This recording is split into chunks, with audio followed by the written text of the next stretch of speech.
Be excellent to each other and party on. We're back for another Legacy League, and today we're playing blue-white Phyrexian Dreadnought combo with 4 Phyrexian Dreadnoughts. This is a creature that's a 12/12 for 1 mana. It has trample, but you have to sacrifice it when it enters play, unless you counter that trigger, which you can do with 4 Stifles, 3 Doorkeeper Thralls, 3 Dress Downs. So that's a lot of ways of stopping it.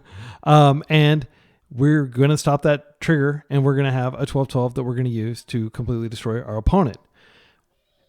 Now, surrounding that combo is an incredibly anti-combo deck with these 4 Stifles that I mentioned, but we also have 4 Force of Will, 4 Daze, 4 Wasteland, a Spell Pierce, 3 Dress Downs, which kill all the Karn constructs, and Doorkeeper Thrall itself disrupts a lot of key cards in, say, Karn Forge. It stops Thassa's Oracle trigger from winning the game because there's no trigger. Artifacts and creatures entering don't cause abilities to trigger. So Thassa's Oracle no longer wins the game. You just stop your Doomsday opponent in their tracks after they made their pile because you cast this. Should be really good. Let's talk about the sideboard. So I wanted to be able to not only beat combo, but beat control. And one of the best cards to beat control is Nulldrifter. It's very difficult for them to answer this on a 1-for-1 card parity with a card like Plow. It's impossible to answer with a card like Prismatic Ending. And this, even if they counter it, you still get 2 cards because you draw 2 cards from the cast trigger. This is a flying 4/4 that can end the game pretty quickly. And the Annihilator one is not nothing because a lot of times your opponents don't have a whole lot of permanence because you've been stifling their fetches, you've been wasting them, and they're having to like lose lands or precious creatures from this. So I think this will give us a nice kind of sideboard juke, if you will, to be able to address control decks. The rest of the sideboard is just anti-combo stuff because combo is everywhere. 3 Graph Digger's Cage, which are anti-graveyard strategy, anti-Green Sun Zenith, Nadu type strategy, Court of Calling. Then we've got a Hullbreacher. This is really good against the One Ring and good against control decks in general that are trying to draw a lot of cards.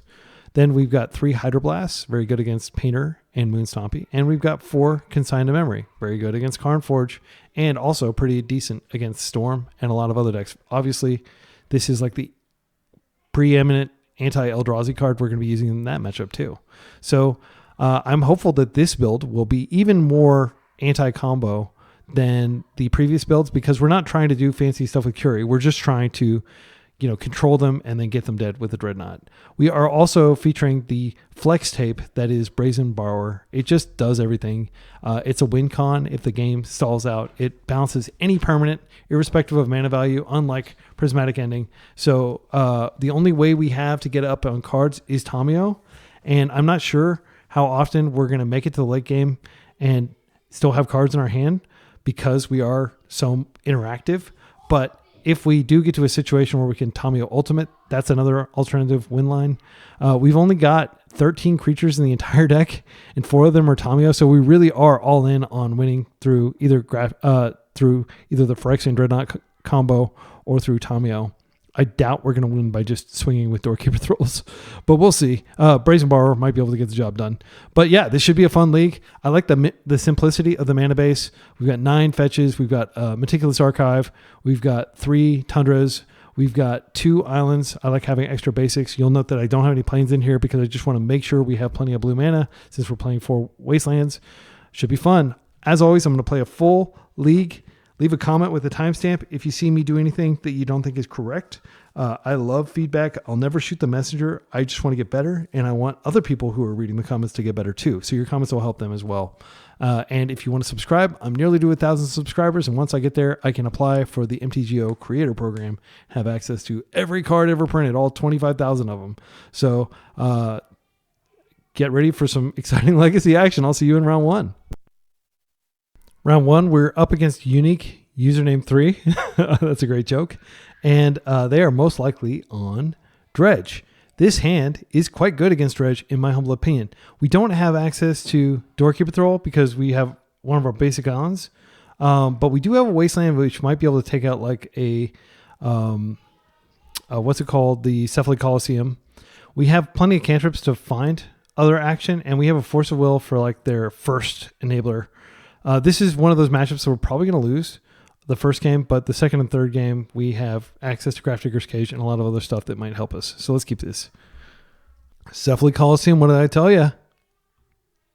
They're one of those players. Oh, they're not going to do anything? They must have end step, whatever it's called, peer into something. I can't remember. Oh, Otherworldly Gaze, that's it.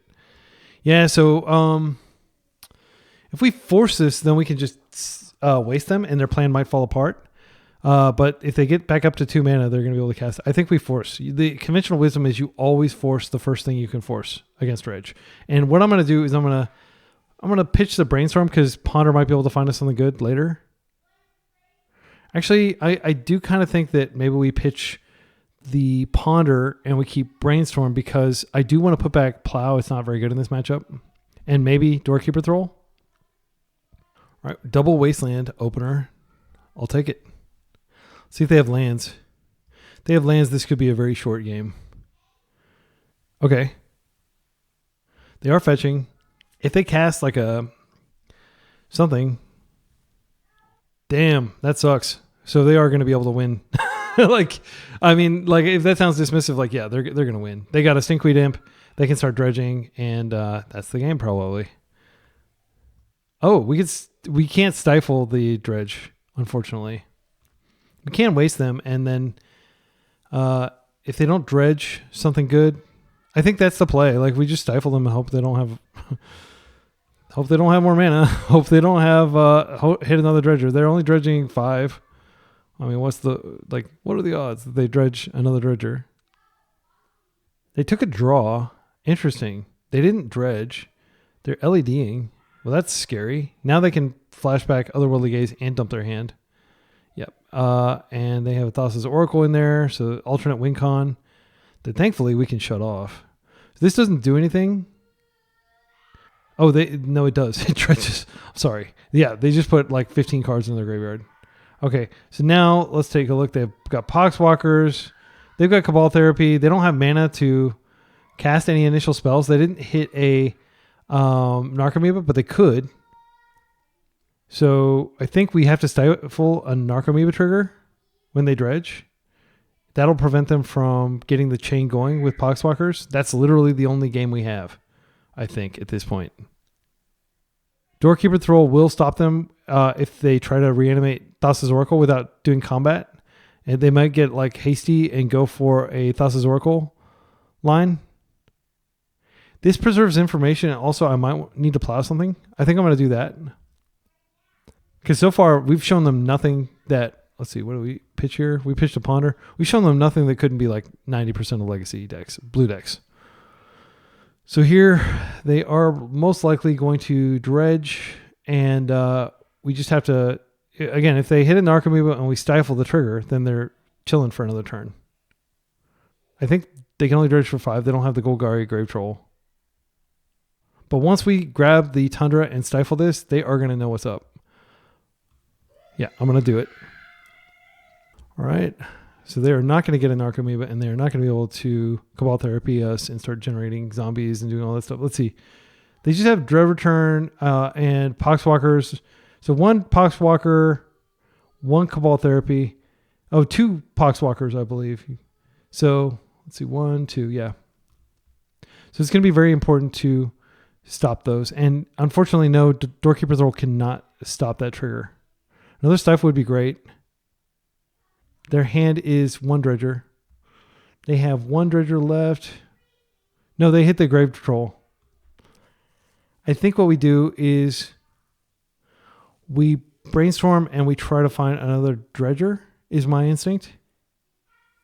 Alternatively, what we could do is we could just Tamiyo, and so they have 2, maybe 3 Narcomoebas left. I'm not sure. They may only play 3. They may play 4 in 34 cards, and they're going to look at 6 cards when they dredge here. I think it's fine. Like, I don't think they can win this turn. I'll be surprised if they can win this turn. I think I'm going to go ahead and Tamiyo. No, I do need to find a... I feel like... Oh, my goodness. I feel like I've already made a misplay here. Yeah, if they find an Narcomoeba, then I'm going to brainstorm and I'm going to hope to find another Stifle. I think that's the only path forward here. Tamio doesn't matter at this point, sadly. She's not, like, creating clues is not going to get me there. We only have a few turns left in the game. Win or lose, there are only a few turns left. So they're going to Dredge Troll. We don't have a window to interact with Troll, unfortunately. Okay. They did not get it. They did not get it. Wow. Okay, well, we're going to go ahead and play this. It doesn't do a lot, but it is efficient use of our mana. It does stop them from winning with Thassa's Oracle, which I see they have in their deck. At this point, Tamio's the pitch to force. I don't think we have the luxury of waiting around. They could, they're not going to bring a loam back to their hand. I want to find, I think I'm going to go ahead and try to find a, okay, we found a Dreadnought and we have a force. We don't need either of these cards ever.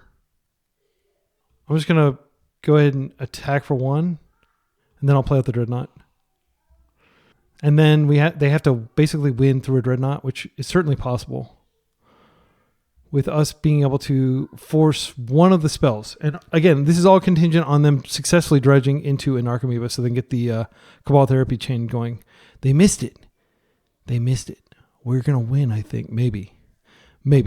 I'm trying not to get too excited. Okay, we're drawing a dead card. Okay, I think what we do here is we just ponder first. I think we shuffle this. I want to find a Stifle. Another Dreadnought. I think that might be good enough. Now we've got like a blocker, and it's going to be very hard for them to put enough stuff on the table to stop us. All they need is one Narcomoeba to kick this off. You're going to see how brutal this deck is if they find that Narcomoeba. They have a Dredge 3, I think. They have another Stinkweed at Dredge 5. They have one bridge, I believe. They didn't find... Holy cow, that is incredibly lucky. I think we win now. Unless I'm missing something. Okay, and it looks like they've conceded. Wow. That was epic. I'm so glad I got that on film. I have spent a lot of time playing against Dredge, unfortunately. It's not very fun. I mean, it's a cool deck. I respect it. It's just like one of those decks you have to be prepared for in the wide field of Legacy. I'm not complaining about it, but it's not that fun to play against. Okay, so Consign obviously stops the Narcomoeba triggers. That seems good. Grafdigger's Cage is coming in. I don't think there's any doubt about that. I think Force of Negation comes in. Hullbreacher doesn't do anything because they have replacement effects, even if they did draw like a bunch of cards. Hydroblast technically stops the some of their spells. Like they have like the Ox.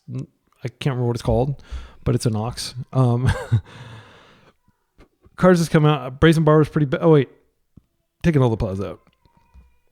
By plow, I'm glad we have a pretty minimal commitment to plow because plow's really bad in this matchup. Borrower does hit tokens and stuff, but I think is not where we want to be. It's a blue card, but almost everything in our deck is blue card now. We have 5 more cuts. I don't want to cut the Dreadnought because we just saw it's like exceptionally good at like closing the game. Tamio could come out. I just don't think she's going to play a part. Like, I mean, there could be some world where she comes down and she creates a bunch of clues and the game stalls out, but I don't think it's going to get that far. I think what's likely to happen is, a consign to memory or a force or like we just consign the triggers that put the creatures in play and then they can't really do anything. I do think Tamio is the weakest card here. Dress Down is not entirely terrible, but it is pretty expensive. It is an enabler for us to get Dreadnought on the table. It's also a blue card to pitch to force. I think we could cut an island and go to 18 lands. I don't think that's a huge risk. Yeah, I'm going to do that. So I'm keeping all the Dreadnought enablers. We can still close the game very quickly if they stall out.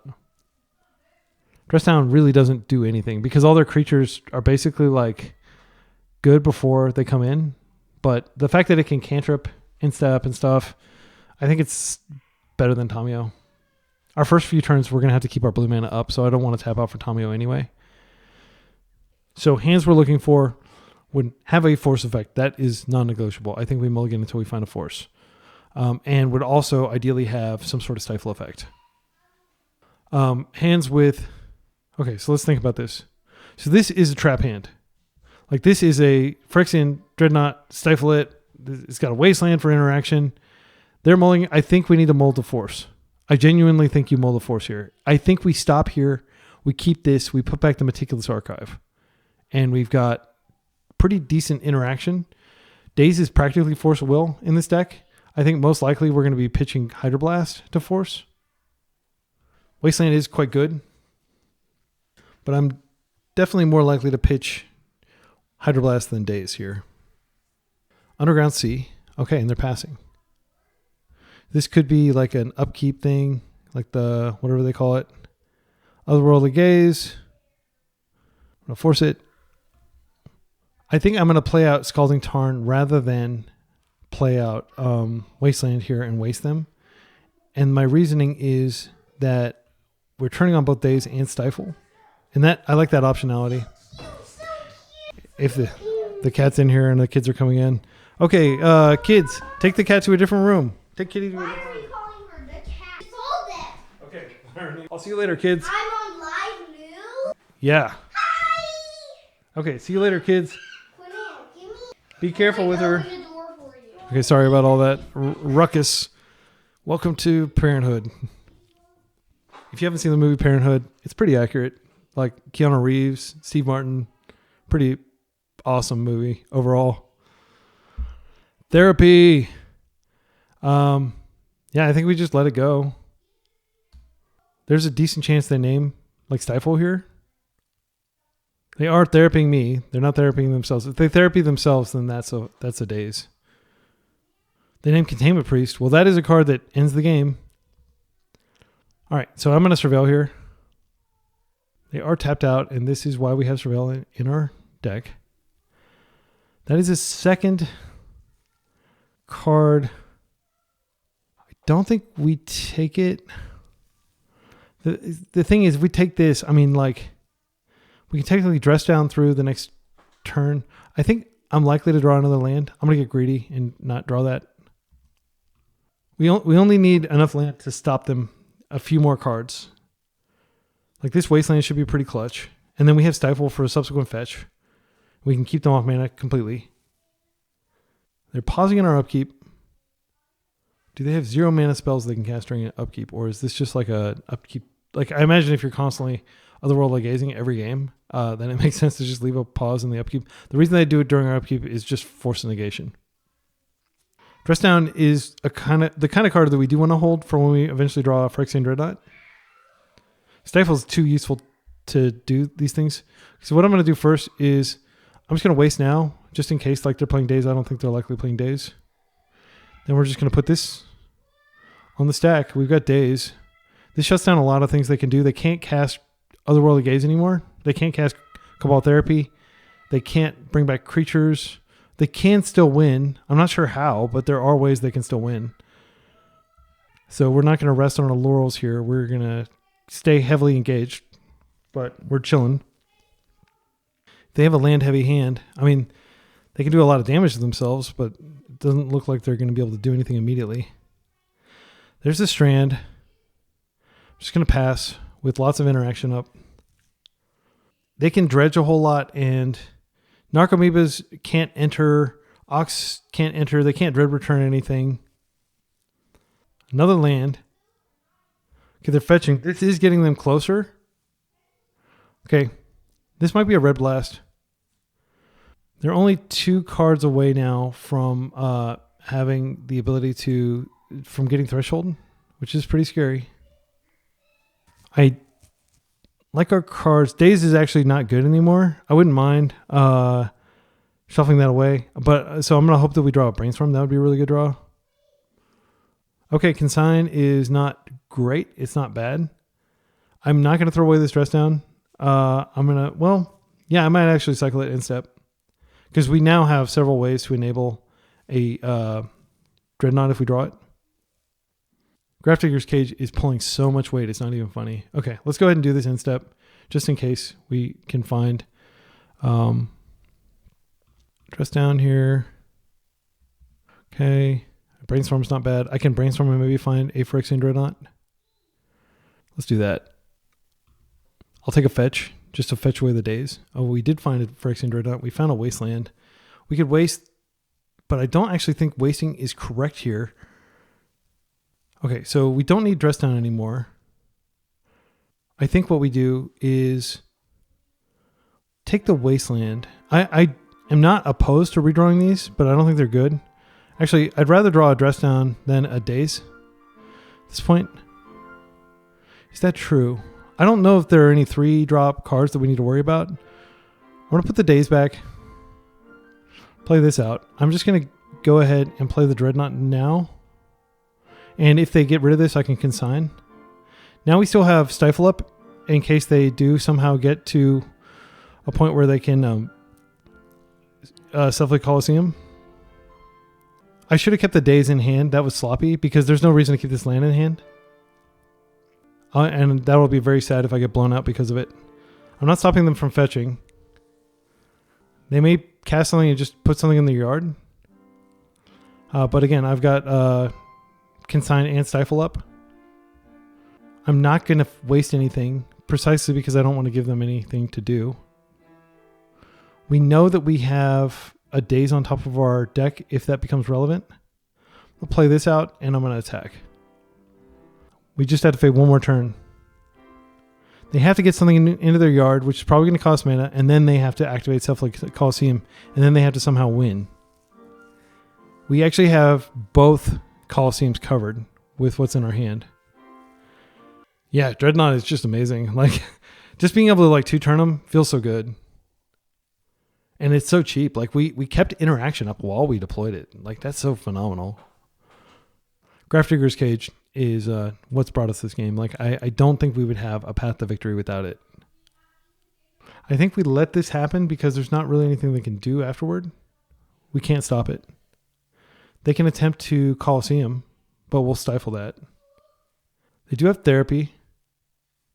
So I'm just going to stifle this. It is an activated ability, so we can't technically consign. I said earlier, oh, we've got it covered with the consign. I think that's the game. All right, we won. That was a squeaky clean win against Dredge, which is not usually a deck where you can win. It's got something like an 80 or 90% game one win rate. And a lot of decks just aren't equipped to be able to handle it. And frankly, like the previous build that we were playing yesterday wouldn't be able to handle it. But Grafdigger's Cage makes it possible. See you in round 2. Round 2, we're up against somebody who has historically played Nadu. I mean, look at this hand. It's not a bad hand. We can actually stifle and daze to protect our Tundra as our sole land. I think we keep it. I like just the sheer volume of good cards in here. And then next turn, we can just untap, brainstorm, and hopefully find our second land. I have been turned down before, but we have 9 fetch lands in our deck. 19 lands, 9 fetch lands. I think it's a decent chance. Let's see, 53 cards, and we're looking for 9 out of them. Let's see what the odds are. We have a 44% chance of hitting a fetch. Even if we don't hit a fetch, if you count like the other lands in our deck, I think we have 18. We have a 72% chance of finding some land. That's not very good, is it? Hopefully we find a land. But I would love for them to like fire off a wasteland and then we're just like stifle. And then they're like force. And then we're like daze. That's like the dream. That is the dream of being on the play. The nightmare is, of course, that we just don't find land. Ancient Tomb. Okay. Okay. So you never, ever, ever brainstorm end step. You always wait to see what you draw and you get one card deeper into the deck. Now, we could totally get freaking brainstorm locked here, but I'm going to hope that we don't. Disruptor Flute. I don't know what they're going to name here, but I'm tempted to just daze just so I have a land drop either way.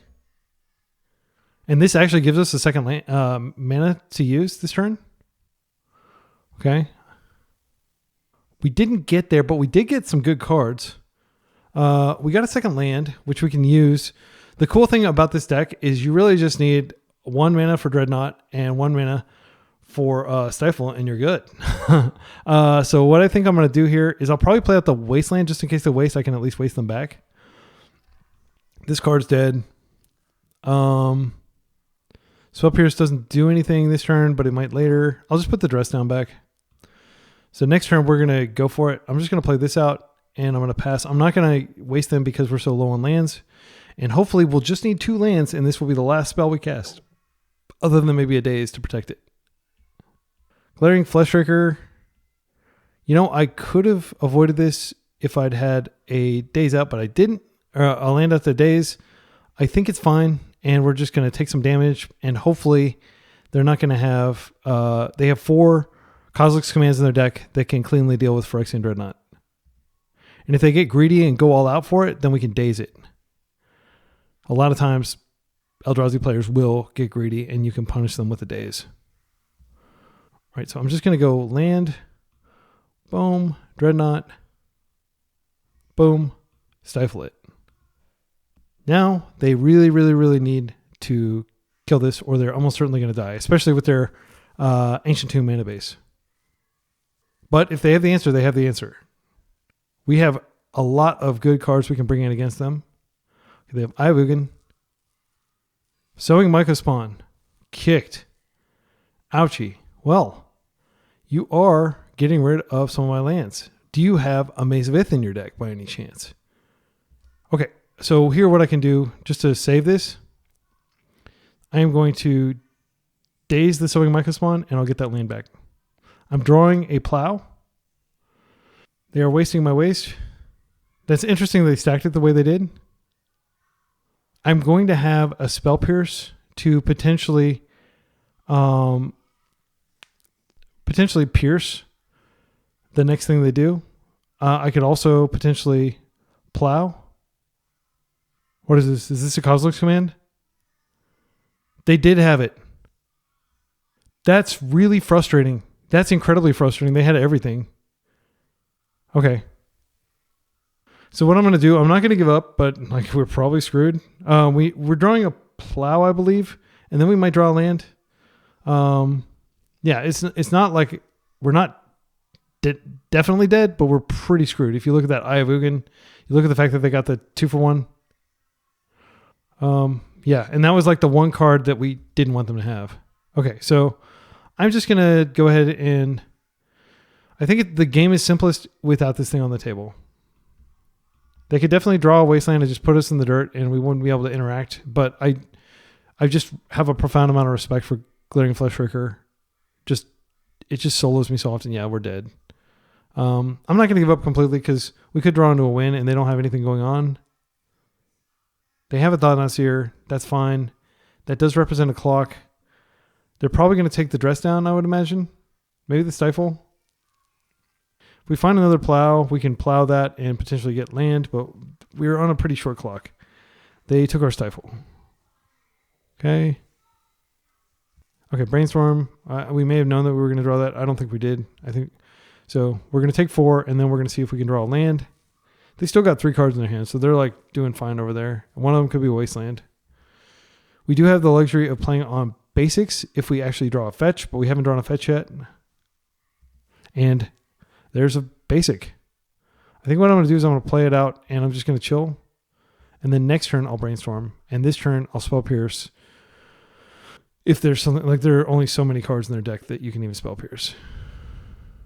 So one option here is just to Brainstorm to increase the likelihood that we find like an AB combo. Because we can afford to wait one more turn, but we can't afford to wait longer than that. I think I'm gonna see one extra card. I'm gonna be disciplined. Okay, that's good. Let's Brainstorm here. And we're dead, unfortunately. We're deterministically dead. Okay, let's go to game 2.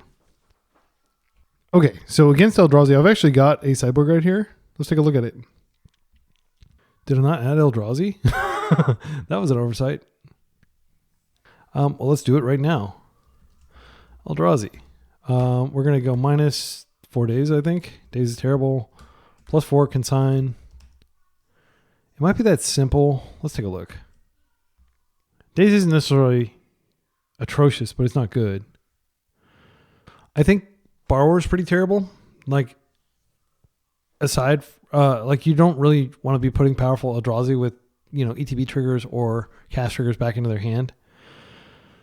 That does restrict the number of actual win cons we have in the deck quite a bit, though. We basically are all in on winning on a Phyrexian Dreadnought. Yeah, but I mean, we could take out some Tamiyo. Tamiyo's not terrible against them. Often, like, they stall out and they don't have anything. Oh, Spell Pierce comes out. That card's not good. Okay, so I think maybe we could bring these back in and we could take out some of the Tamiyos, maybe 2. And now we just have one more cut to make. On the play, I definitely want to keep the days in. I mean, actually, they don't have any flyers. It's possible that Tamiyo does help us. Like, maybe we should keep her. I don't know. It's tough. Dress Down doesn't do anything to their deck because their creatures like don't have any abilities, but it does enable us getting Dreadnoughts, and that's what we need to do to win. Yeah, I think I'm cool with cutting one Tamiyo and 2 Brazen Borrowers and keeping our stack interaction out. Like, I mean, we saw, even though the days didn't really do much, like technically it kept us alive for an extra turn or 2, but it importantly got the land out of harm's way.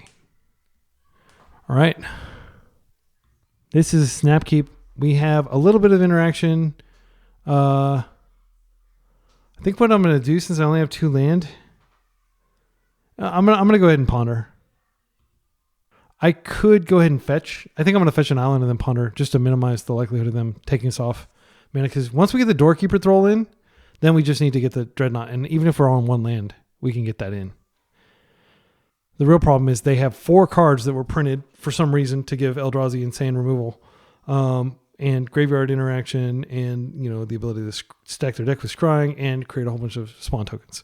And I will quote Bosch and Roll from the Eternal Glory podcast, which is an excellent podcast, when he says that Kozilek's Command is the most offensive card ever printed because it offends the sensibilities of the color pie by just giving a whole bunch of power to the Ancient Tomb decks that should have to sacrifice certain types of interaction if they're going to have the power of just sheer volume of mana.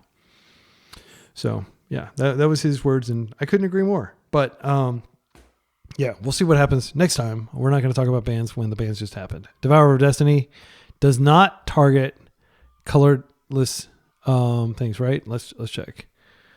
Oh wait, I can. It's revealed, so I can just click it here.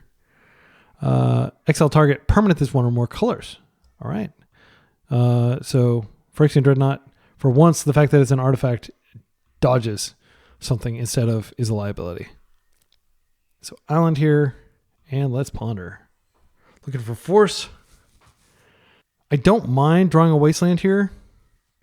I think what we do is just next turn we can shuffle everything. We can shuffle away that second dress down.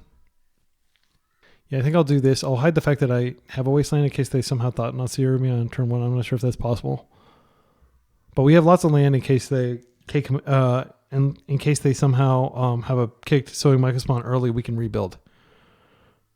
Next turn is going to be the end-step Doorkeeper Thrall, and the following turn is going to be the Dreadnought. So it is going to take a few turns. The other alternative, of course, is that we just go with the Dress Down instead of the Doorkeeper Thrall, in case they have Dismember. I don't think we can afford to chill here. I'm going to just wait and see what happens. And then we'll Doorkeeper Thrall end-step. Doorkeeper Thrall could stop a... what's it called from triggering? Glaring Flesh Trigger. I think I do want to go ahead and Doorkeeper Thrall this because then we don't have to worry about them. It doesn't trigger stuff anymore. What am I trying to say? So the way this works, while they're deciding whether it resolves, when you cast a colorless spell, and we can't daze this because they have 1 floating. This would be a good daze candidate. There we go. So we're not going to lose life. They do create a spawn, which is kind of irksome because normally Doorkeeper Thrall would stop artifacts and creatures, but because this is not like a artifact, it's a cast, it's not an enter. So Doorkeeper Thrall did save us a life there. This is the K command. Attacking the source of our power. That's unfortunate. And yeah, they can play around days and everything. So, but they don't get the life triggers at least. They have tons of mana. They can cast a Devourer of Destiny next turn, which is crazy. It's crazy they're playing 7 drops on turn 3, but that's how the deck works. What are they doing? Are they going to cast it now? Kicked Sowing Microspawn. This is a freaking joke. What the heck? What the heck? I can daze, but they can just pay for it because they're going to get the token. Let's see what they target. Actually, they're not going to get the token until afterward. So, no, they get the token now. Okay, so they're targeting this island with the... okay, so I can daze now. And then they won't be able to pay for it, and I can return the island. So this is pretty good value daze. Daze is pretty good against them. All right, they get the creature. We take a ping. They do get to search for a wasteland probably.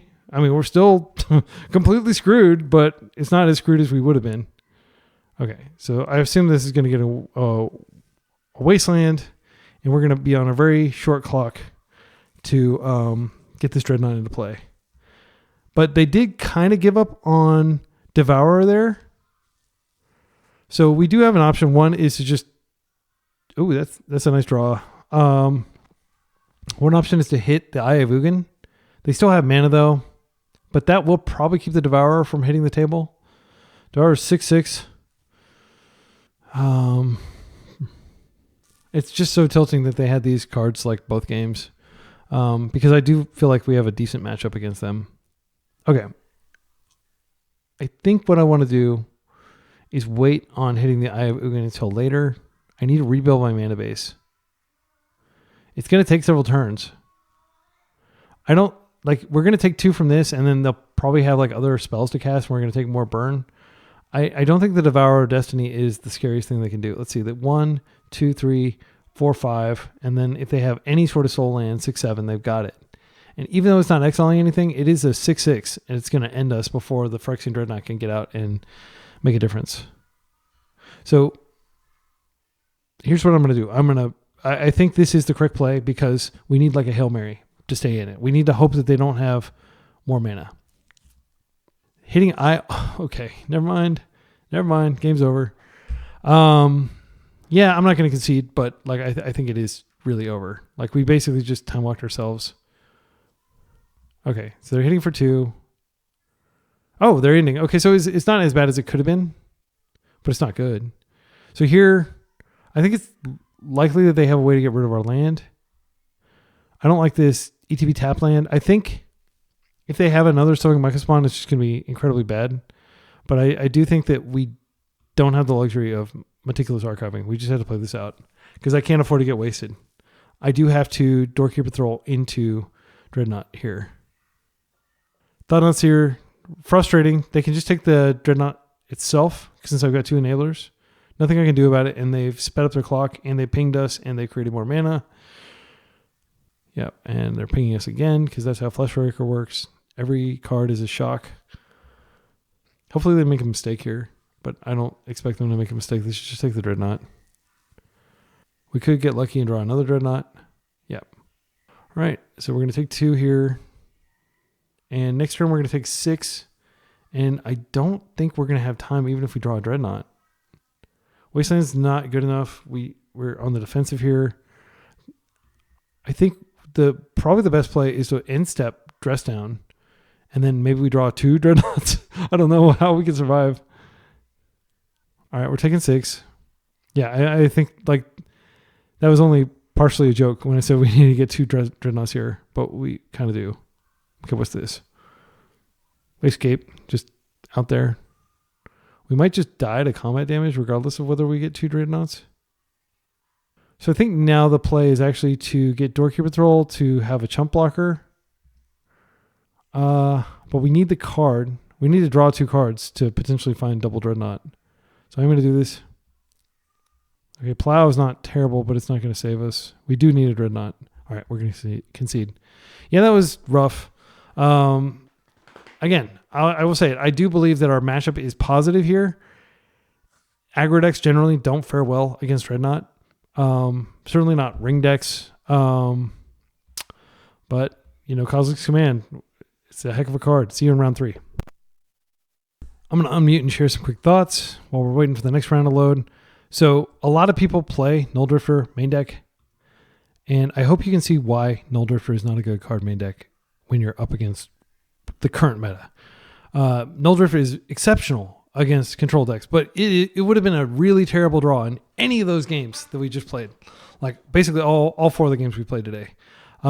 Just because it's super clunky, it doesn't pitch the force. We never in any of the games I think got up to 3 mana, or certainly not a 4th mana where we would have been able to stifle it. That will happen though, and that will happen in control matchups and fair matchups. And I'm excited to potentially play some of those, but I'm gonna, hope springs eternal. I think we're probably gonna just play more combo decks. Speaking of combo decks, the combo man himself, Tony Scapone. I wanted to slaughter some combo decks, and why not slaughter the very best combo player, maybe other than the Epic Storm gentleman, Bryant Cook. And he is a gentleman. If you ever hear that he's like not super chill, like for some reason, like everybody's like, oh, he's not chill. He was super chill. I've met him, I think twice, talked to him briefly, and he's always been super chill. So, okay, let's take a look here. This is double force hand against a combo gamer. Like there's no way he's not on a combo deck. I'm going to keep this, and I'm going to hope to get a Tamio out. I've never seen him not on some crazy turn 1 deck. Yeah, we're going to let this happen.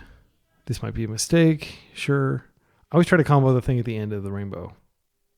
Bergie, God of Storytelling. Okay, Echo. Well, I'm going to force that. You just put your entire hand on the table.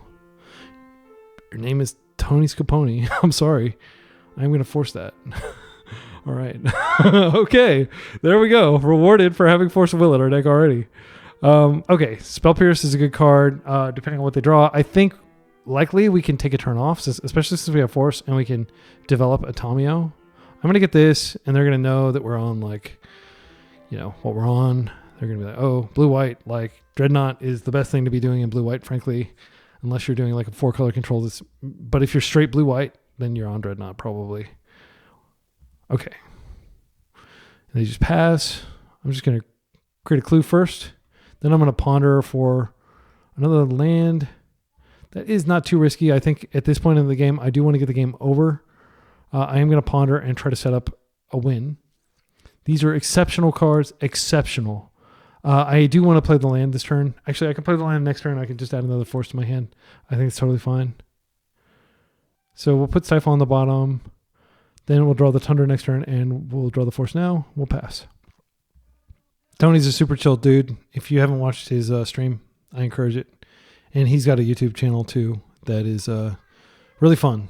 Yeah, I mean, like his decks, like I could never play them myself. It's just on my style, like going all in like he did there. I mean, he made me have it, but I did have it. But I think it's really cool. The brewing, and also he has a podcast called Brews of Paradise that I recommend. So we're going to swing here. We have Stifle on top of our deck, which is not a bad card. I mean, it pitches the force. We're just going to chill, and we're going to start drawing off clues. We're going to take it nice and slow and control them.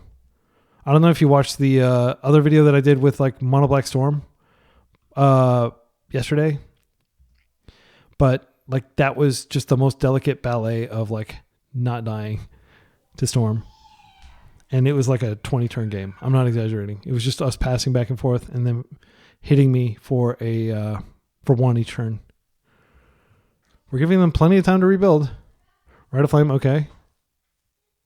Galvanic Relay for 1. Yeah, I don't generally stop these. So they revealed Mox Opal and an Ancient Tomb. Okay. All right, we got another land, which I will play out so I don't have to discard a hand size. We still can't flip Tamio. I'm going to discard a Plow. I will play this out. Yeah, and I have the option of Surveilling Instep.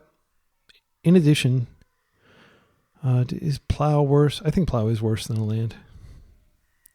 Okay, Mox Opal coming out. And they also, these cards are actually in exile technically. It's confusing. Burning Wish. They don't technically have Metalcraft, but they do have a mana floating. I'm trying to think of what they could get here that would be good. Do they have like another Galvanic Relay? I guess that's fine. I'm not worried about Galvanic Relays. They chose Gamble. Okay. So they're going to go for... We'll see what they're going to go for here. I mean, I could just counter it with a Daze. It doesn't feel that bad to just... Well, no, I can't counter it with a Daze. I think I'm just going to let it happen. And then I can just Spell Pierce whatever they get. I hope I'm not being too cavalier. There's the LED. I could just counter the LED. Yeah, I think that's fine. I'm just going to counter the LED. This is their last card in hand. Yeah, and now they can't do it. It doesn't really matter. I mean, like... Now they're like, Spell Pierce. Wow, you're like deep in... What did the combo decks do to you? Yeah, they scooped to that. Okay. Yeah, we were just going to just completely, outdraw them. We had tons of interaction. Pretty typical. So the Plows are good against Bergie, but that's it. Force comes in. Hullbreacher definitely comes in. Hydroblast come in. Consigns come in. Yeah, we're doing it all. I don't think Grafdigger's Cage is great, but it does stop them from echoing. I think the Dreadnoughts come out. We don't really care about killing them. We can kill them with like literally anything. I'll probably kill them with a Hullbreacher, right? Doorkeeper Troll technically does stuff. Brazen Borrower is probably okay. Yeah, maybe it's crazy to take like literally almost all our win cons out, but I think we're fine. Hullbreacher is a win con. Trying to think if there's anything else we need to do here. We could take out... We didn't see Saga. They might have it. Saga can shut off Bergie. Or Dress Down can shut off Bergie. I think we probably keep the Dress Downs just out of respect for the possibility of that. I could cut a land. I think I'm going to cut an island. Yeah, they're not going to go after my lands. We don't need a lot of land. We actually don't want to draw that much land. We want to draw lots of interaction. So I'm going to hope to just... once I put Hullbreacher on the stack, the game is over. Like, unless they... Like, I don't think they have any counter magic, and it basically shuts them out of most of their lines. It doesn't shut them out of Galvanic Relay. The fact that they didn't wait for a win con tells me that it's... Like, Tony plays fast. Like, he's not... If you have made it to where... Like, he's just going to give you credit that you have a win con in your deck. And we do technically have win cons in our deck, but they're really janky, like, weak win cons that take forever. Like... Beating down with a Brazen Borrower over like 6 turns.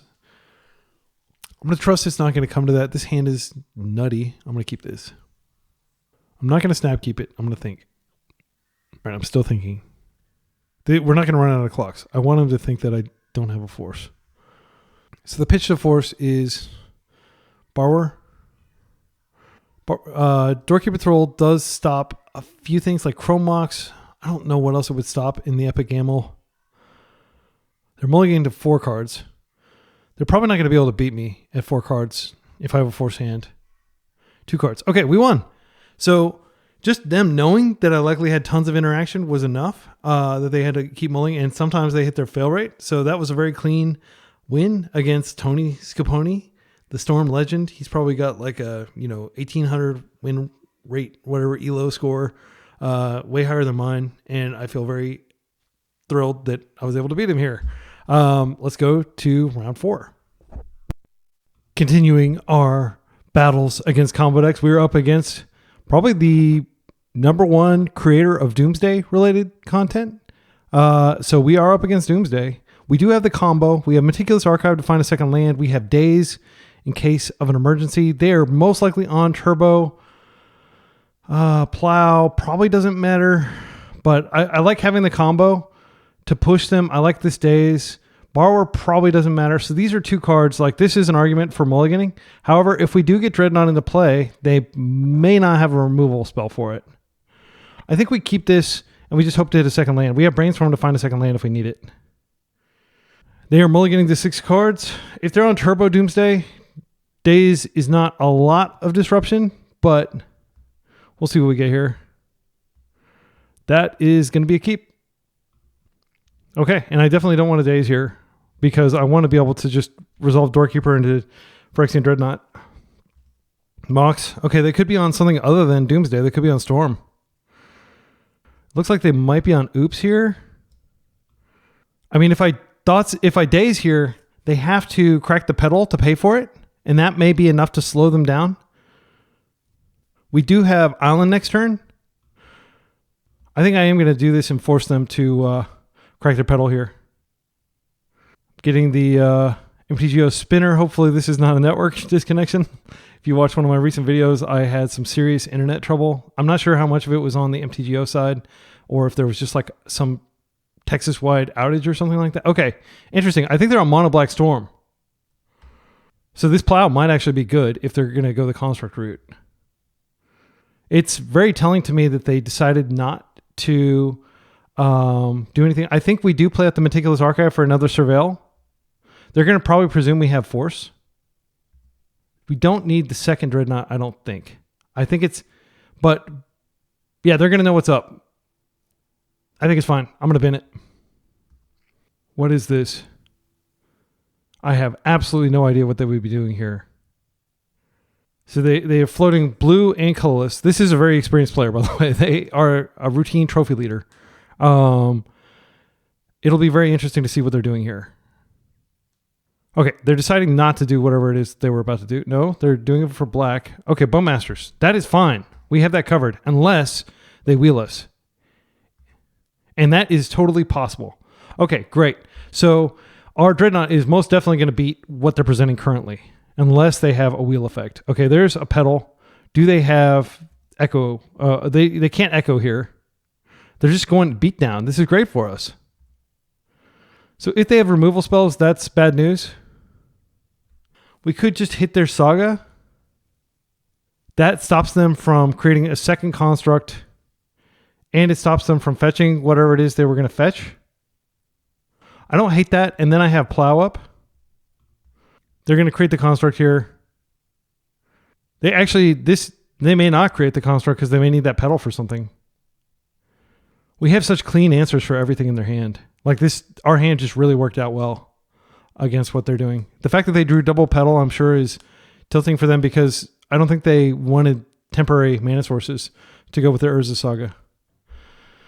They're going for it. They're creating a 2/2 construct, which is fine. And yeah, we've definitely got that covered. I'm just going to chill with Plow up, and maybe they put some sort of wheel type effect on the stack, hoping it'll kill me. Another pedal.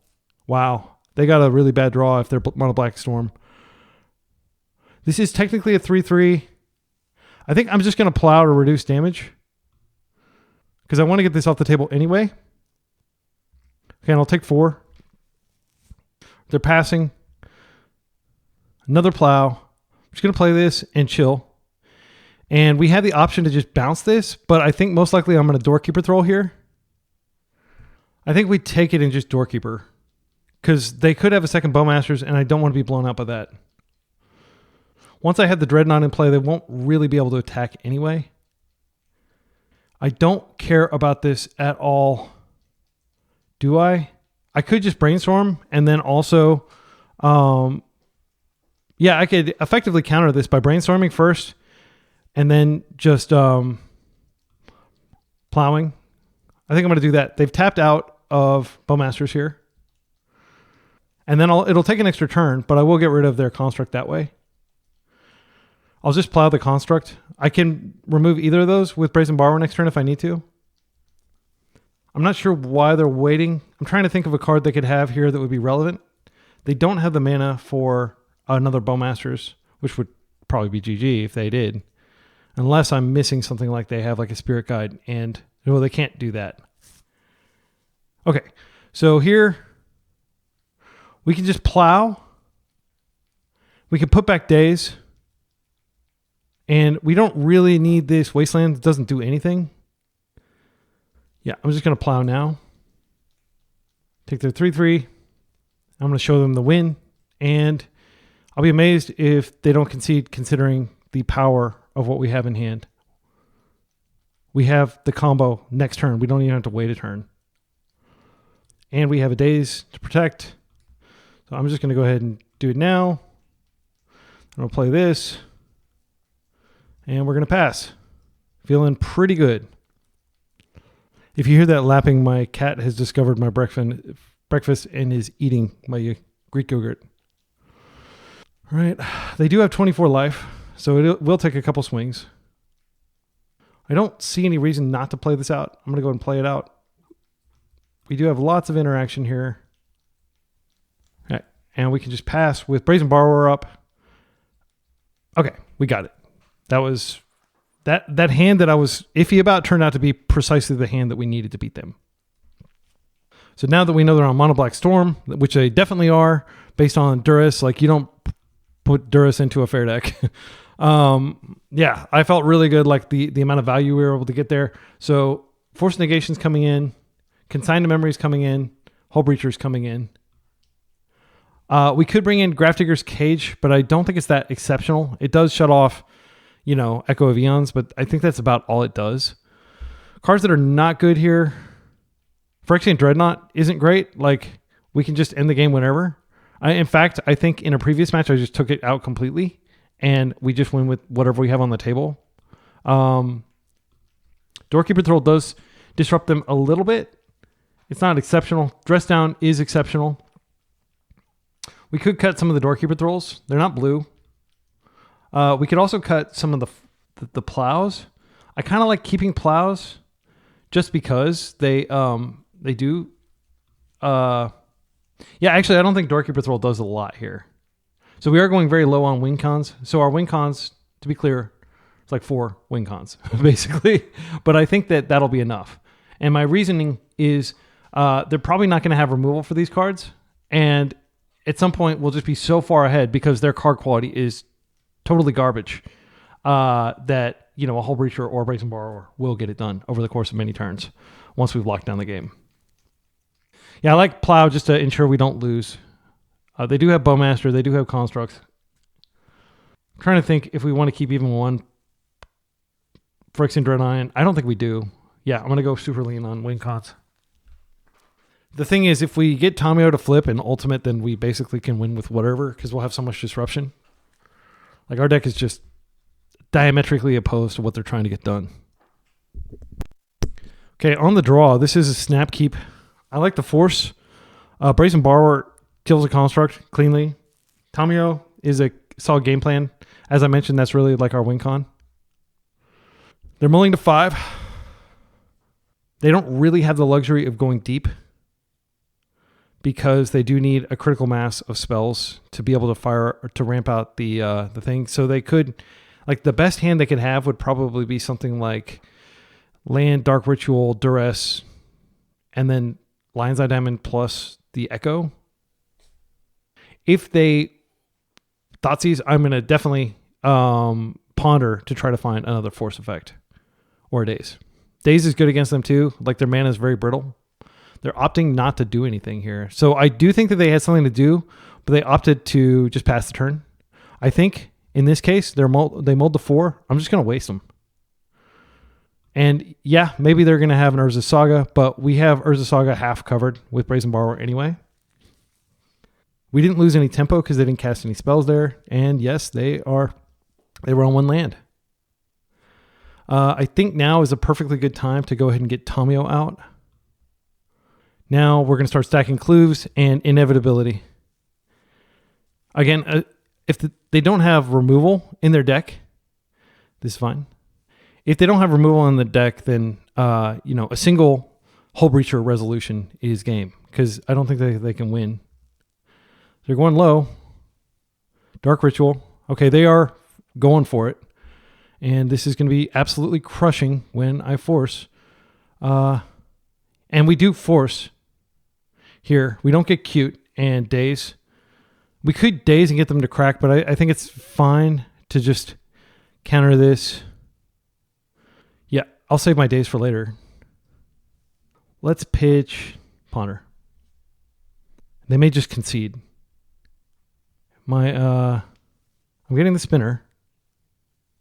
Okay. All right. They're hellbent with LED, so a single draw gets them out of this. Maybe it would have been good to go ahead and get rid of the LED. Yeah, I mean, like, if they draw the thing, then they'll have the mana to pay for it. So maybe it was a mistake not to stop them there. All right. Yeah, all it takes is them drawing Echo of Eons, and we've got a ball game. Vault of Whispers, all right.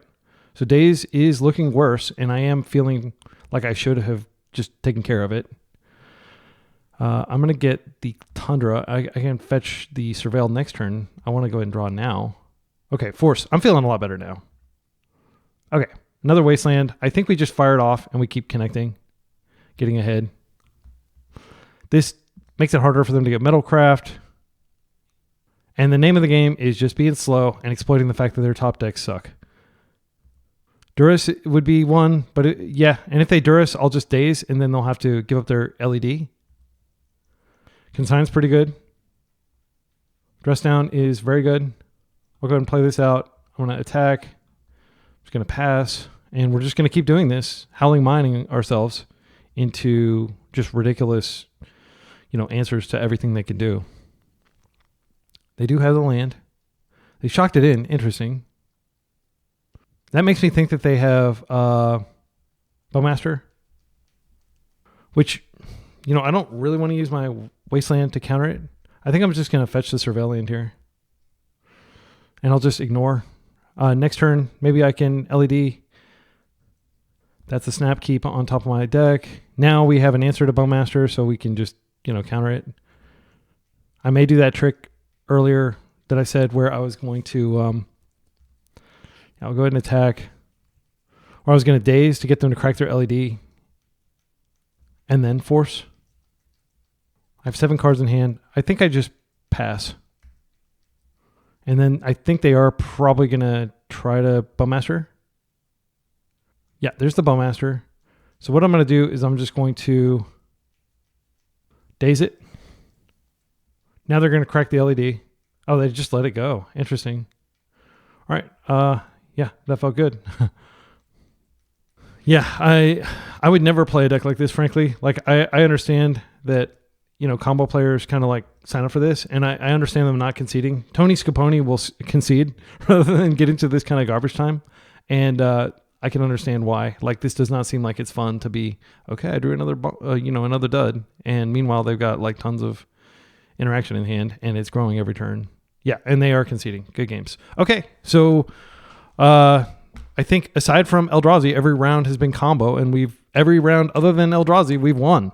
So, the thing about, even though our deck is slow, it can go fast, but it's a pretty slow deck. Look at that. We haven't lost a single game to combo. We just lost to the Eldrazi. Let's go to round 4 and see if we can get the 4-1. Final round. We're 3-1 up against Dito 3-3-3. We are on the play. The only records I could find for this player, Demir Tempo. I almost clicked no, I don't want to play first. How embarrassing would that have been?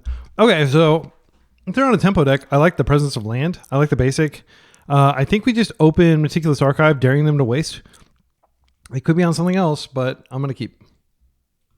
We've got an Enabler. We've got a lot of land. We've got double Brainstorm, which are, Brainstorms are better when you use them later in the game, but we do have a shuffle effect. I like just getting the Meticulous Archive out of the way on a turn where we don't care and we don't need to do anything with the mana. By the way, I almost never will emergency brainstorm if I can avoid it. Like Oops would be a situation where you'd emergency brainstorm. I mean, if they are on some sort of tempo deck, this does answer Murktide. I don't think it's bad. I'm going to keep it. And also, I don't want to give away that I guess we've already given away that we're on blue. Wasteland, please put it in my veins. All right. So we successfully baited the Wasteland. Not really a reason to put the Misty out. I'm just going to put the island out and pass. My reasoning is, if I need to crack, I still want to have a fetch up.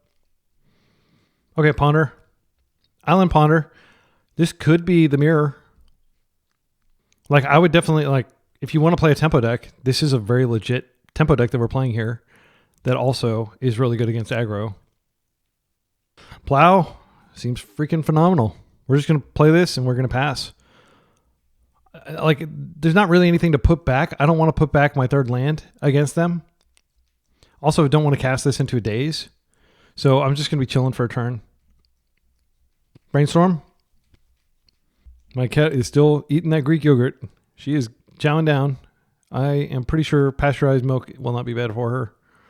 Okay. And they're not doing anything. I wouldn't be surprised if they were holding up like a stifle here. I am kind of worried about Phyrexian Dreadnought, about putting Doorkeeper in thrall. So I'm going to do it in step. And if they stifle Daze, that'll be embarrassing. But they are kind of like holding up and playing. We're able to play this extremely defensive game. I don't want to enable their own Dreadnoughts with my Doorkeeper thrall. I want to be the first to play a Dreadnought. Wow, double blue. They may be on like mono blue Dreadnought. Okay, the second Brainstorm without the fetch ready. We'll see whether this gets punished. I am going to attempt to fetch before I play the Doorkeeper thrall. And the reason is I don't want to get stifled. I'll just hold these Brainstorms for later. They're, at the very least, they replace themselves. We have plenty of mana. I'm not going to Brainstorm when my hand is basically perfect. Like, assuming they're on a creature deck, these are both going to be very good cards. Okay, this could be a Murktide. Yeah, it's a Murktide.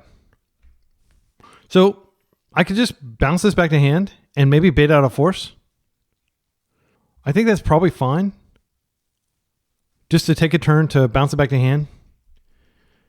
Then if I draw land, I mean, like, Dreadnought is going to race their 6/6.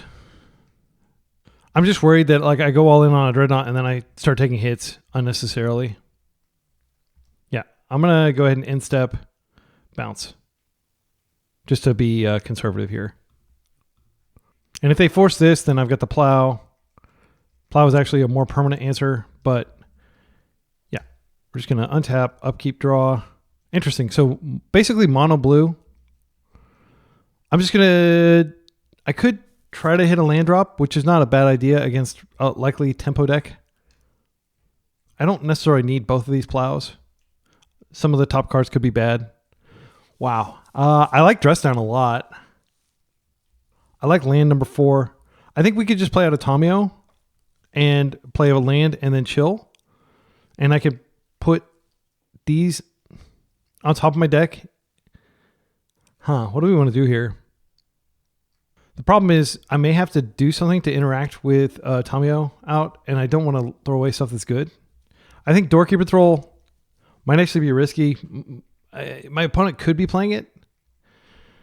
Okay, so I opted to do that. I didn't mean to click. I was being indecisive, and I think I barely tapped my trackpad, and it resolved. Okay. So now we do have Brainstorm. We're going to have to shuffle away a Plow and a Doorkeeper thrall, but we do have Dress Down to power out our Phyrexian Dreadnought, and we do have Brainstorm to protect this if they play any removal in their mono blue deck, which it's most likely going to be painful removal in the form of Dismember.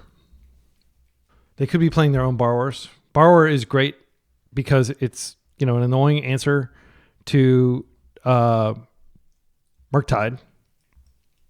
Okay, so I think I'm just going to go ahead and attack, pass with the floating the swords on top. I'm in no hurry to flip this. This game gets better the longer it goes on. They're probably playing a lot of tempo related cards that are mana base invalidates. Just going to pass with Clue activation and the option for Doorkeeper thrall. They are indeed playing Dress Down. I think the simple thing is just let this resolve and then Plow the Dreadnought. But it could be a Nulldrifter, which would be really annoying. There's the Dreadnought. So I was correct in not wanting to enable that. I am going to wait for this this Plow off the top, knowing that they're a Dreadnought deck. I don't want to just die to it. And I do want to draw off this Clue. I think I'm going to go ahead and draw off this Clue. Just pull ahead. Okay. There is our... Do we want to do anything else? I don't think... I mean, we could attempt to Plow here, but they might have like Spell Pierce. I'm just going to chill. I'll untap. And you may be thinking like, you're being way too passive. Why are you being so damn passive? I really do think that we're favored. I'm going to attack first just in case I have to do anything dramatic. Okay. I am thinking that it is likely they have Nulldrifter in their deck if they're playing... But maybe they only have 8. Okay, let's go ahead and attempt to Plow here. This might be a Force. That is indeed a Force. I think I'm going to go ahead and fetch and just attempt to force again. Or attempt to plow again. Because if we get this off the table, it's pretty good. Oh, I had a land I could have played. Yeah, I should play that out. All right, do you have another force? Force of Negation. Interesting. All right, so what I think I do here is I just flip Tamio, and then they're going to have to choose between attacking me or attacking Tamio. And that gives me time to deploy my own. But if I can find a daze off of this, then we're just golden.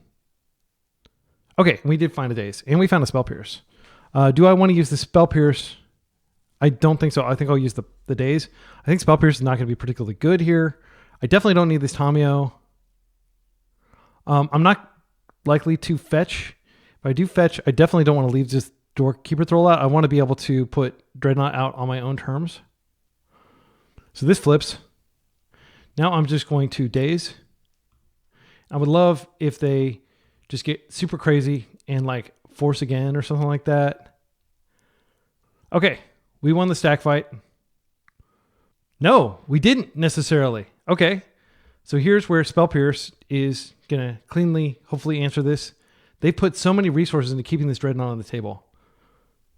Okay. Any more forces? Wow. So patience is definitely paid off here. And our reward is a flipped Tamio, and we can just win through our own Dreadnought next turn if we want. Once they see our Dreadnought, they're going to need a way. They have another Dreadnought. This is fine. I'm just going to deploy my own Dreadnought. Or I can just buy back the plow. Yeah, I think I just buy back the plow. So I'll buy back the plow, and then if that doesn't work, then I'll deploy my Dreadnought.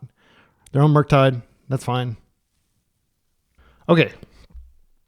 So that is a lot of pressure. Let's think about how we do this. So we drew Doorkeeper Troll, which I think I needed to shuffle away. I think that was a misplay to not shuffle that away. I'm almost certainly going to just buy back the plow here.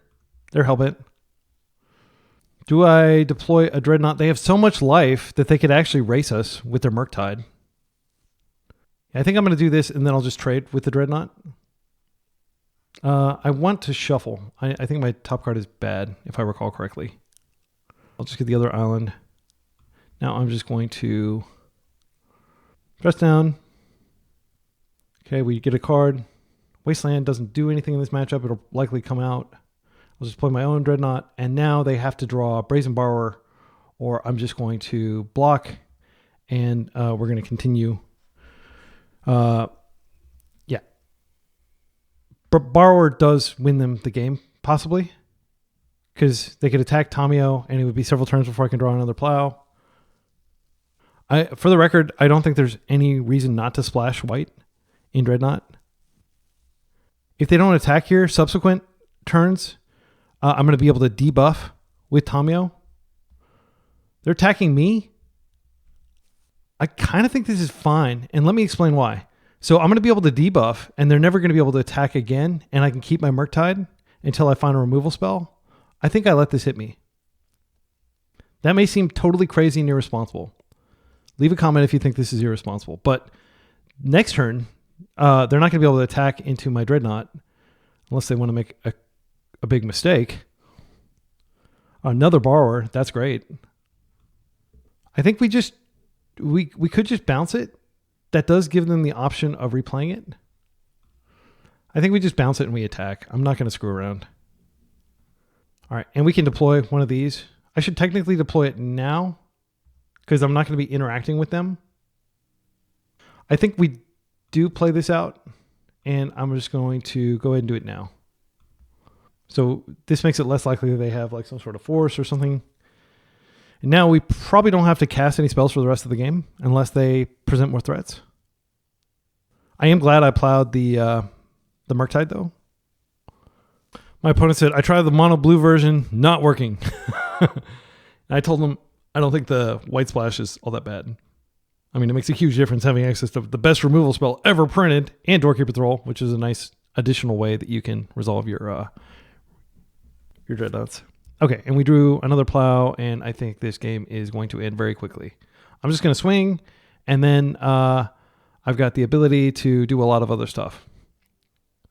Yeah, my opponent conceded that white is better, being able to play with white.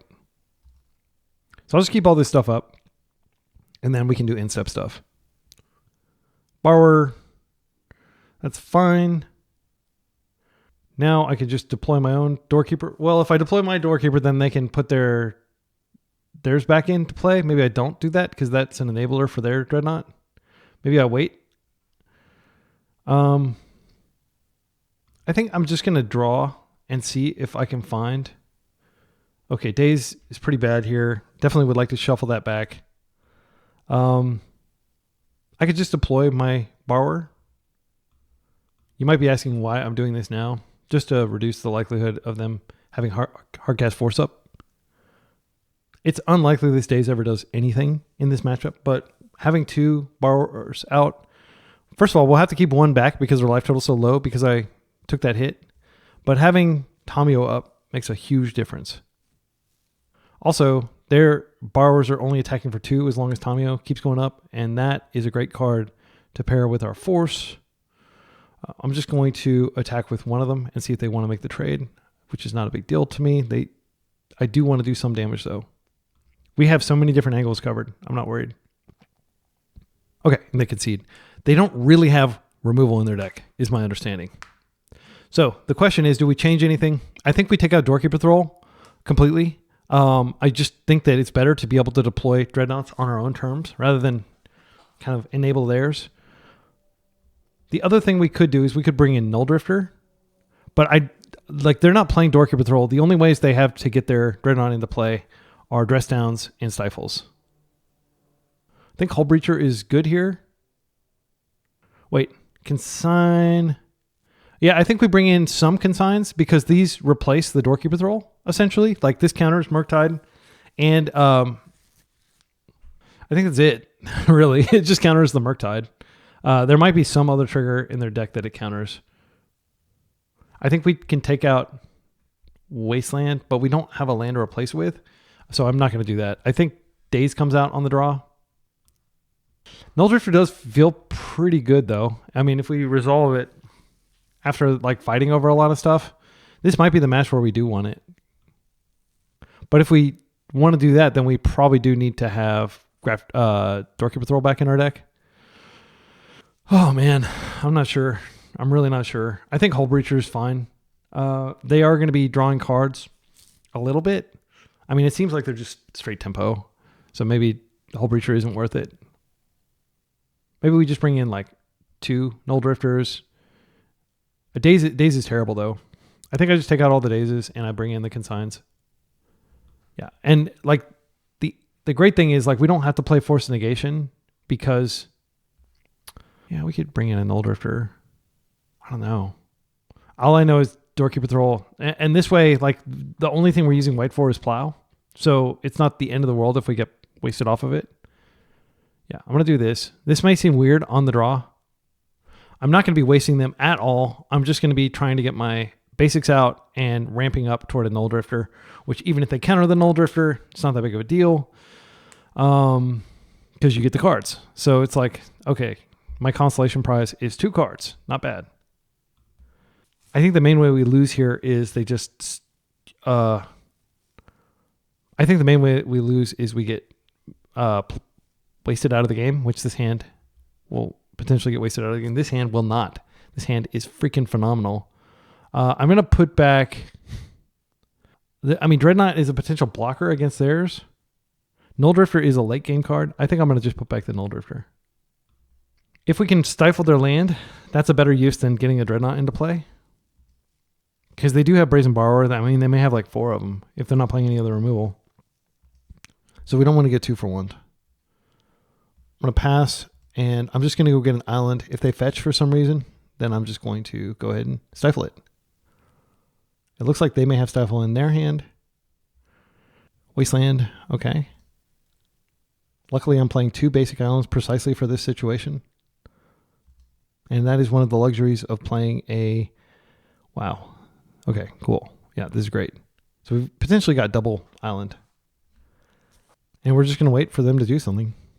Time is on our side. They don't have a third land. So in these types of matchups, the person who runs out of lands first in their hand usually loses. All right, we're just going to keep playing lands and keep passing. This is one of the things I've learned from watching like Andrea Mangucci. Again, my favorite like pro, I guess. Oh, all right. So let's just go get the island here and let's stifle this.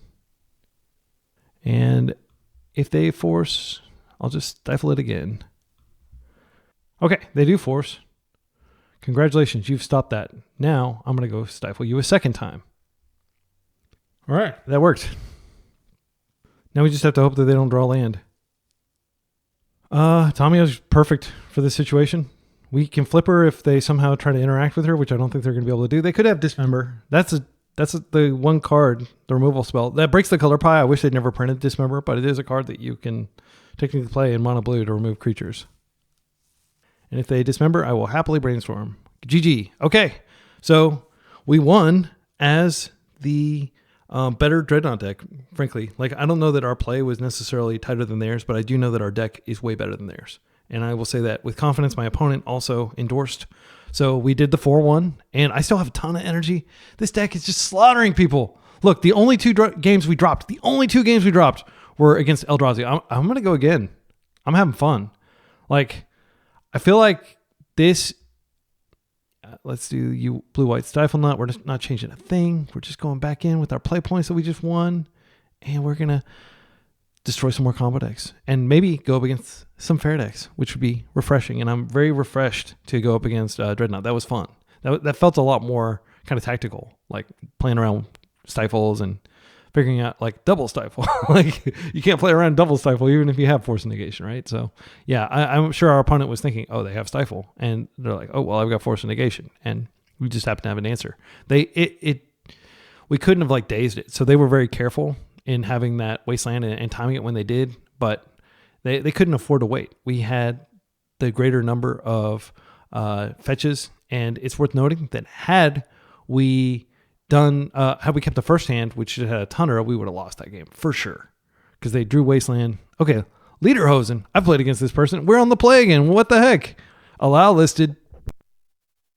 Well, I said I wanted to play against fair decks, and they're on a fair deck. Let's take a look at it. So they're on the 60 card version, which pretty much anybody who plays Death and Taxes will tell you this is the inferior version. However, people like it, and they don't like to have a giant clunky Yorion deck, right? Oh, they've got Thalia. She's really good against us because we've got a lot of non-creature spells in our deck. They've got Spirit, which is really good against us. Mother of Runes, which invalidates our removal.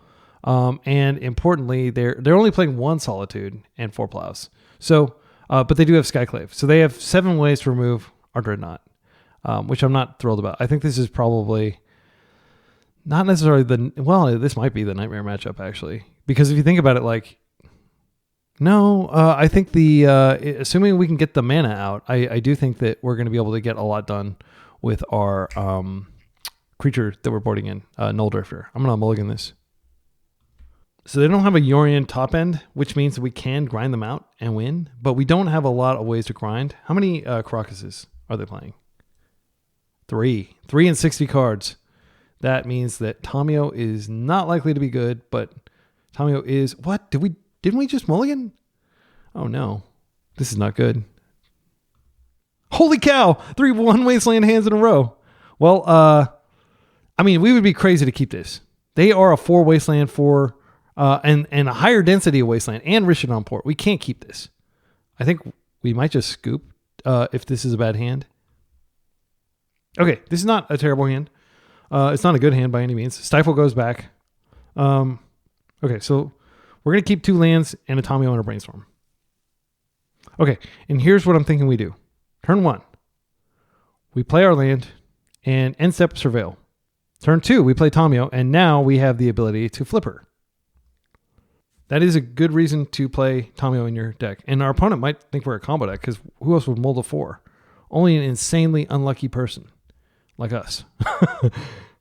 And right after I said allow listed, which is basically like a software engineering term for just being able to, like, having advanced permissions. This is going in the yard. Okay, Force, not spectacular, but I'll take it. We're going to play the land out, so there's no window in which they can interact with Tamio without us being able to flip her, and we're going to pass. And I went ahead and gave my opponent a little bit of information, but they might be like puzzled, like, why are they mulling so much if they're on a freaking Tamio deck? Like, Tamio's not an unfair card. Tamio is really only good in fair strategies, which is why you didn't really see it played much in Blue-Black Reanimator, because the game ends before she's really relevant. All right, they got a port. Spirit. The simple thing to do is just force this, because my goodness, this thing will just utterly annihilate us if it sticks. And it's going to attack for 3. I think we're just going to force this. This card is just too good against our deck. So the thing is, we're not going to be able to create any clues if we force. I'm sorry, we're not going to be able to create any clues. And I think clues are way more important than us like somehow ultimating against their deck that is like practically all creatures. Like they will eventually. Let's see. Any of these, Spirit itself will basically beat down Tamio over the course of several turns. Yeah, I mean, they just have like an insane long game. It's not as insane as the Yorion version. So we are playing like a lower power version, but it's still a nightmare. Yeah, I think we force. I guess I could have brainstormed and found it, but like I just really want my Tamio to be able to create some clues.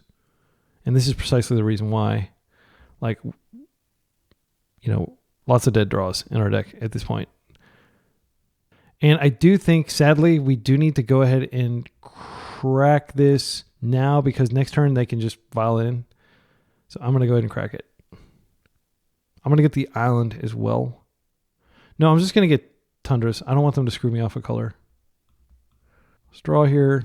Okay, Plow is great. Yeah. And now, if they play a Mom, which they're not playing, we can deal with it. Okay, the Wasteland is fine. That's fine.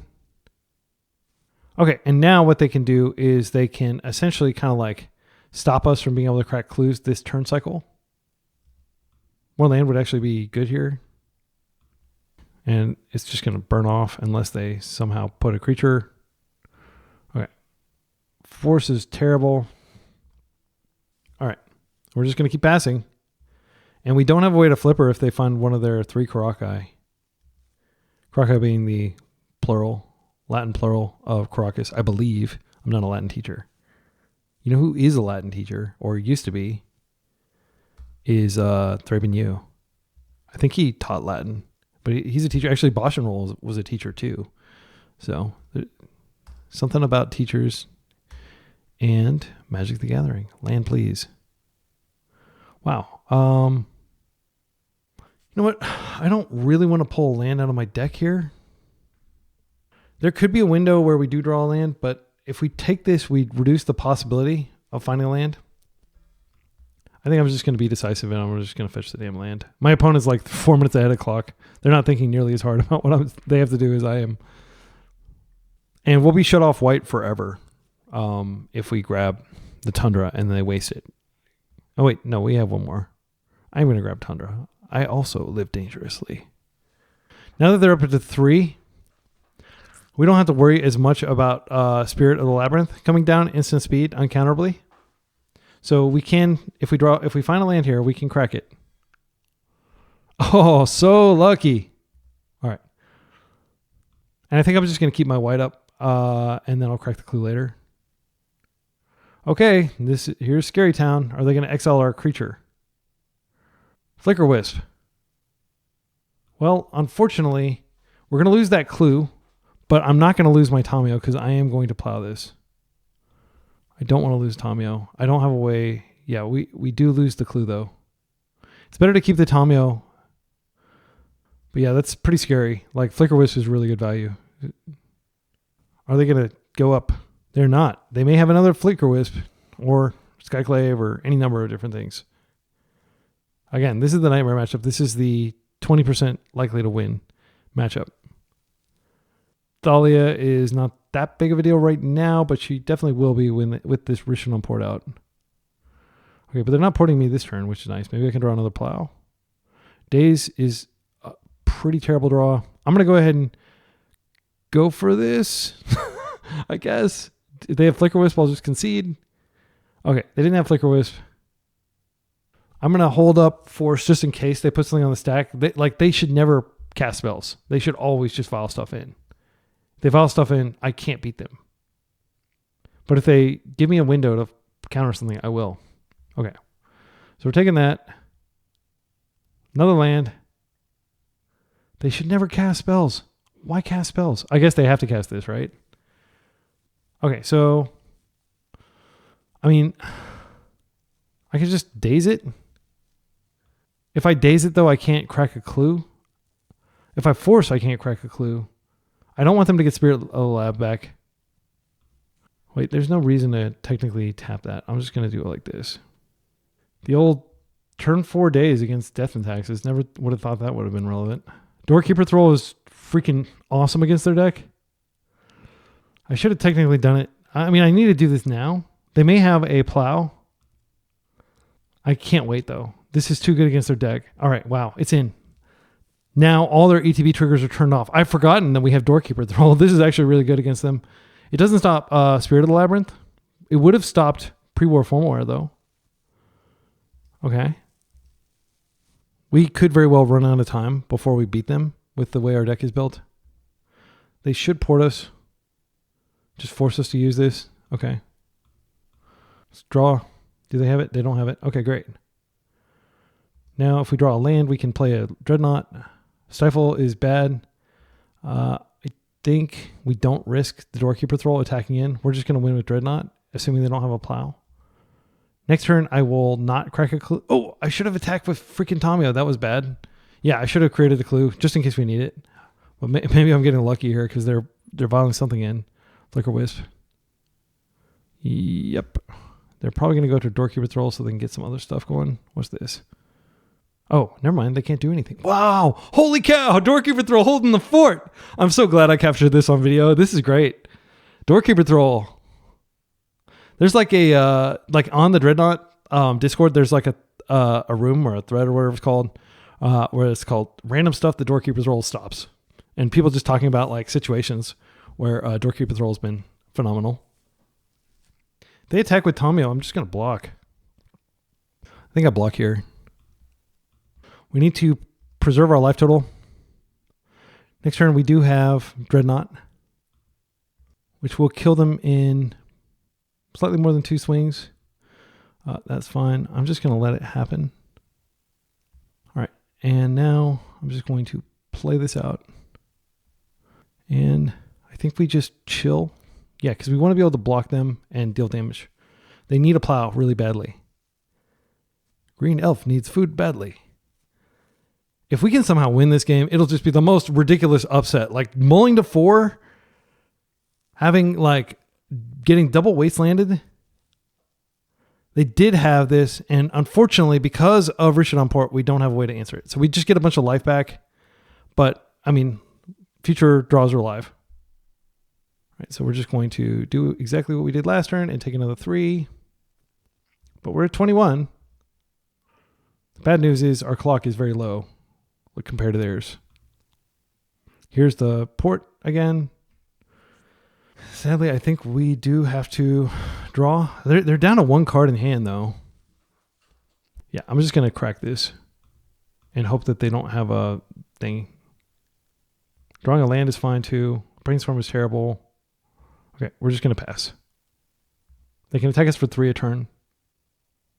Oh, wait. I don't want to always yield to these. How do I turn that off? All right, we're taking another 3. Okay. I'm going to crack the clue if they port me again. How do I turn off disable auto yields? Turn off auto yields. Okay, great. Let's go and draw. Do they have the spirit? They do. Okay, so we're not going to draw. We'll get 1 card, but we won't get our draw step for turn, I don't think. Yeah.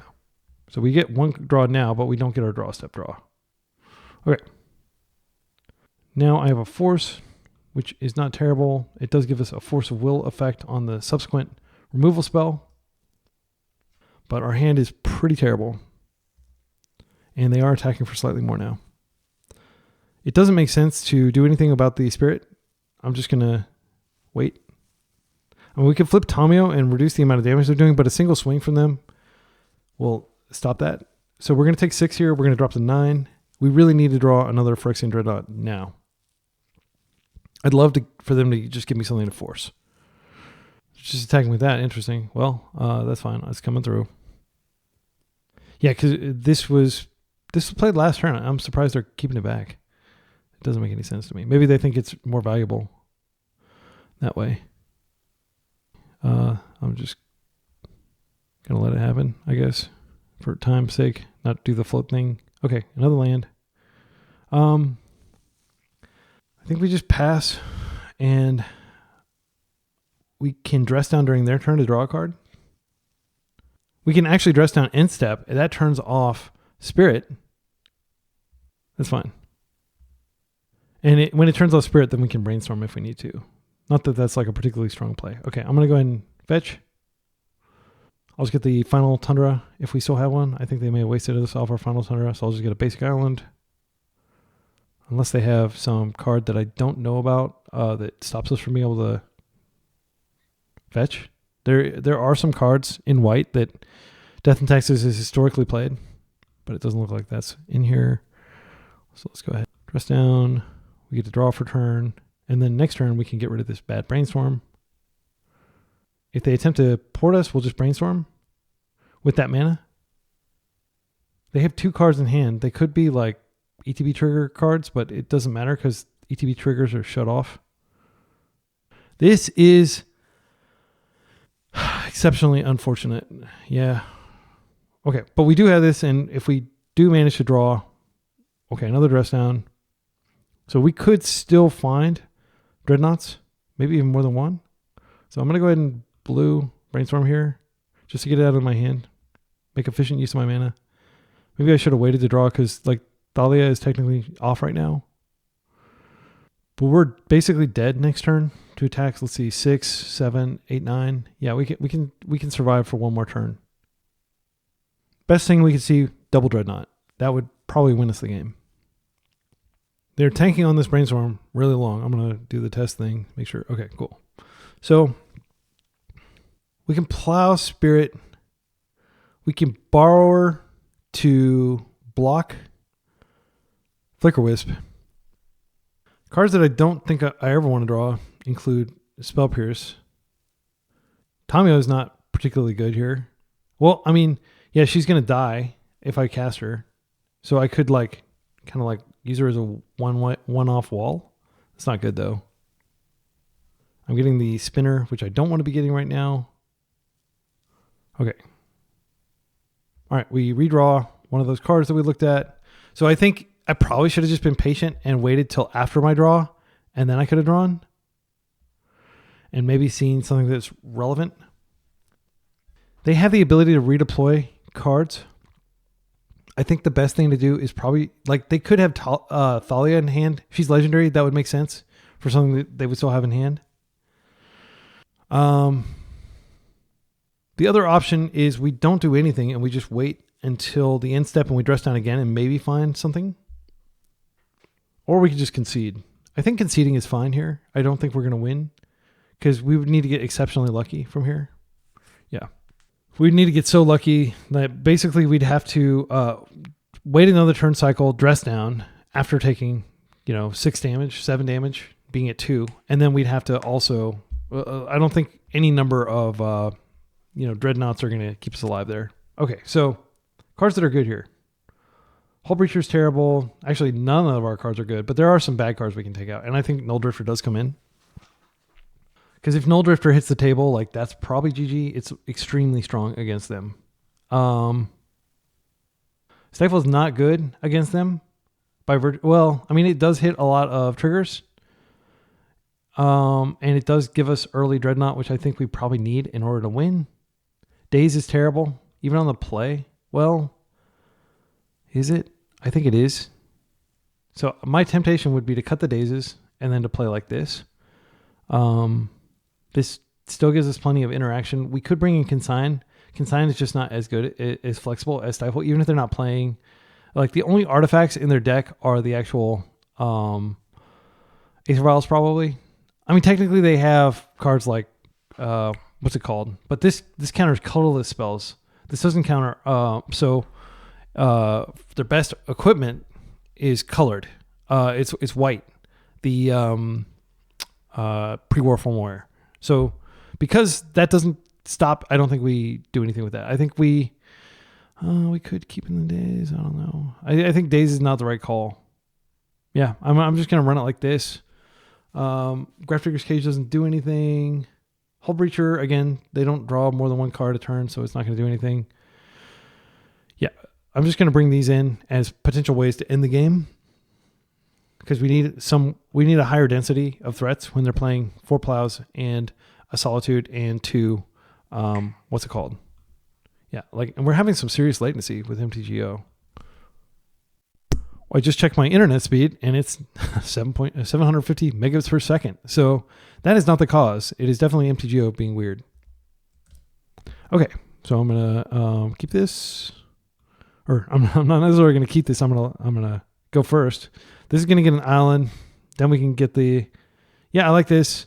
We don't have an answer to turn 1 Vial, unfortunately. But we do have a path to a turn 3 Nulldrifter, assuming we are able to find land. Yeah, what I think I'm going to do is I'm just going to play this out, and then next turn, I'm going to brainstorm, shuffle away anything that's not a land. No, next turn, I need to dress down. So this is actually the turn that I should have brainstormed. What I could do is just get a Surveil land to maximize likelihood of finding a land next turn. And then we have the dress down into land, but a single wasteland from them screws everything up. Okay, no play, turn 1. I like it. I am gonna Surveil because I need a 3rd land. That we don't need to. All right. We have several options here. We can incept dress down if they don't interact with our mana base. If they do attempt to wasteland us, I am gonna stifle that so hard. They have a high density of wastelands and they have Richard Port, which would also ruin our day because we won't have 3 mana to Nulldrifter. But I think getting an early Nulldrifter out, especially if they can't answer it, will take over the game very quickly. Okay, great. This is great. Thalia, this is not great. We do need to plow her. Yeah, we're going to have to use this turn cycle to plow.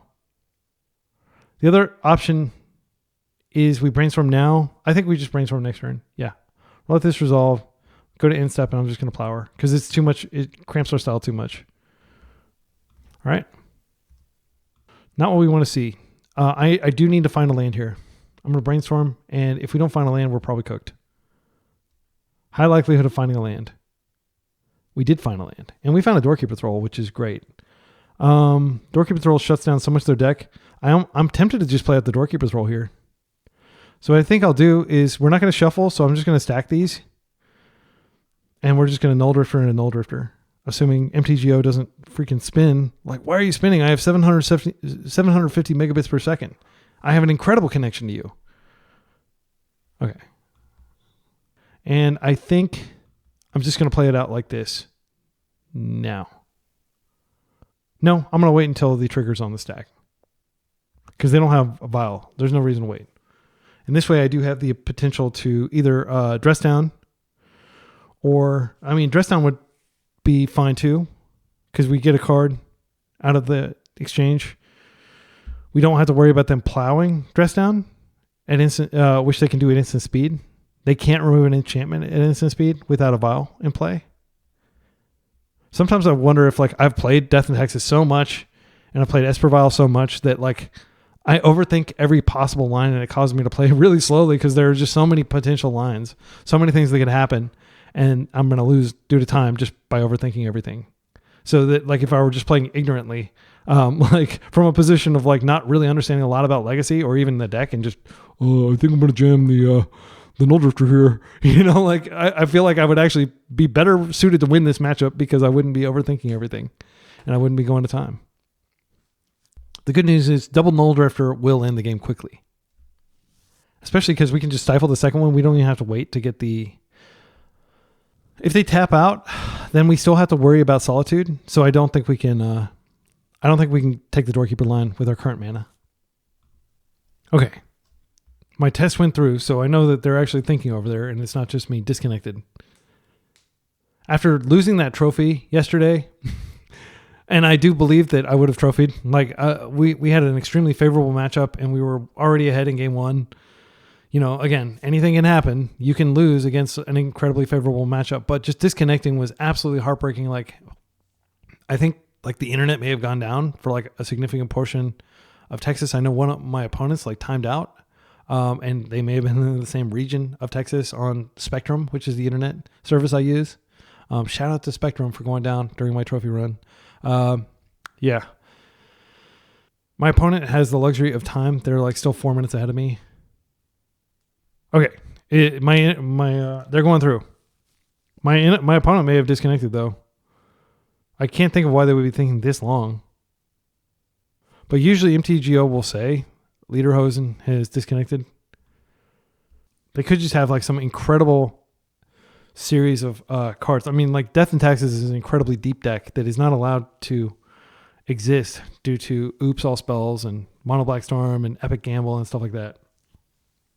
Like I remember just like sitting there, my brain melting with like Recruiter of the Guard in my hand and like, you know, lots of interaction spells and just like, okay, what's the line? Which of the creatures am I going to get out of my deck here to potentially win? So I just want to shout out my opponent. They are dedicated to Death and Taxes. Playing Death and Taxes, they're playing it in Legacy Challenges as well, but they're 5-0ing leagues, which is incredible because this is like the worst deck to play against combo. Like their entire sideboard is like anti-combo stuff, and they still have a bad combo matchup. And I also want to say that even though Yorion is, you know, in my humble opinion, like basically objectively better than playing the non-Yorion builds. Okay, he's back. They're back. All right, let's see. Stoneforge. This is we could stifle this. We could just Doorkeeper Thrall here. I think I am going to Doorkeeper Thrall. And then we're going to see if they have a waste. They could have a Plow in hand. That slows us down quite a bit. Yeah, I'm going to Doorkeeper Thrall here. Because if they don't have the Plow, this is so good. They do have the Plow. Okay, so they're going to be able to go get something really good here. We do have answers to it, but it sucks. Technically, we can still Nulldrifter and just Stifle, which is probably good enough. They just did use their Plow. Let's evoke. Let's go ahead and stifle the trigger. We've got a big boy. Wait, what happened? I stifled the freaking double draw. Okay, that was humiliating. That was absolutely humiliating. I'm conceding. Yeah, like I just wasn't thinking and I stifled the wrong trigger. But this is good experience. I mean, we were going to almost certainly lose this match.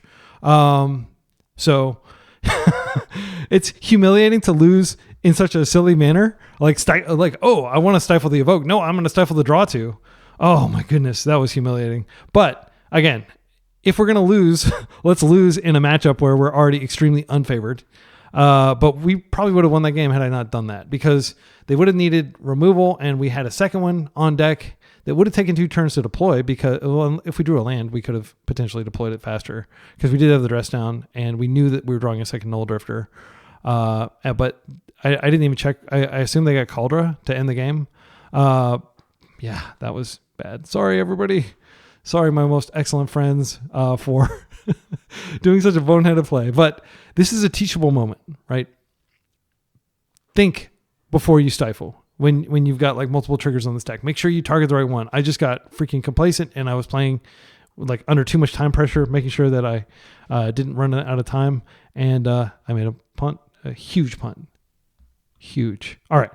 So every round's a new round. Let's clear our head. Let's not focus on that gigantic punt, and let's see if we can win some matches. Round 2. We're likely up against elves. Let's see. Yeah, I mean, it's called elves, but it's a Nadu deck. Yeah, Nadu. I mean, it makes sense to play this. Like, one of the things I tweeted, I just don't think, I think they need to ban Nadu simply because Nadu's so powerful that it makes it to where there's not really any incentive to play anything other than Nadu. But this does have Dress Down to stop the ability. It's got Wasteland. It has Stifle. If they're not on Nadu, this is a good hand. I'm going to keep this. And my reasoning is we've got the Tamiyo Brainstorm interaction, and we've got a Wasteland for the land. They're mulliganing to 6 already. Being able to kill a Cradle is tempo negative because they still get a ton of mana off it the first time, but it can often collapse like their game plan. Okay, I don't think they're on Nadu here. I think they're on like some fair strategy, which is great. So I think it'd be a mistake to plow here. I think I'm going to wait. Do I want to get a basic land in play? Because they could just go get a Wasteland and waste me. So my thinking is usually they don't activate until end step. They'll wait and get more information, then they'll end step, and that's what we can stifle next turn. So I think the other option is to just chill and not do anything. I think that's fine because then next turn we can Tamiyo and we can have Brainstorm up in the same turn cycle. I think I'm just going to go get the island and play Tamiyo though. If they're on, I mean, they almost certainly have 4 plows in their deck. They're playing white for a reason. But it's not the end of the world if they aim a plow at that. I mean, like Tamiyo, like one of the reasons to play her is because she's a lightning rod for removal. Okay, and they're not even attacking. This is great. So we're going to be able to stifle one of the 2 triggers. I'll probably stifle the Windswept Heath just so they don't even get a sacrifice trigger on this. One problem, though, is if we do put all these lands in their graveyard, they are going to be able to get a buffer Reclaimer. I do actively want them to waste me, so I am going to play this out.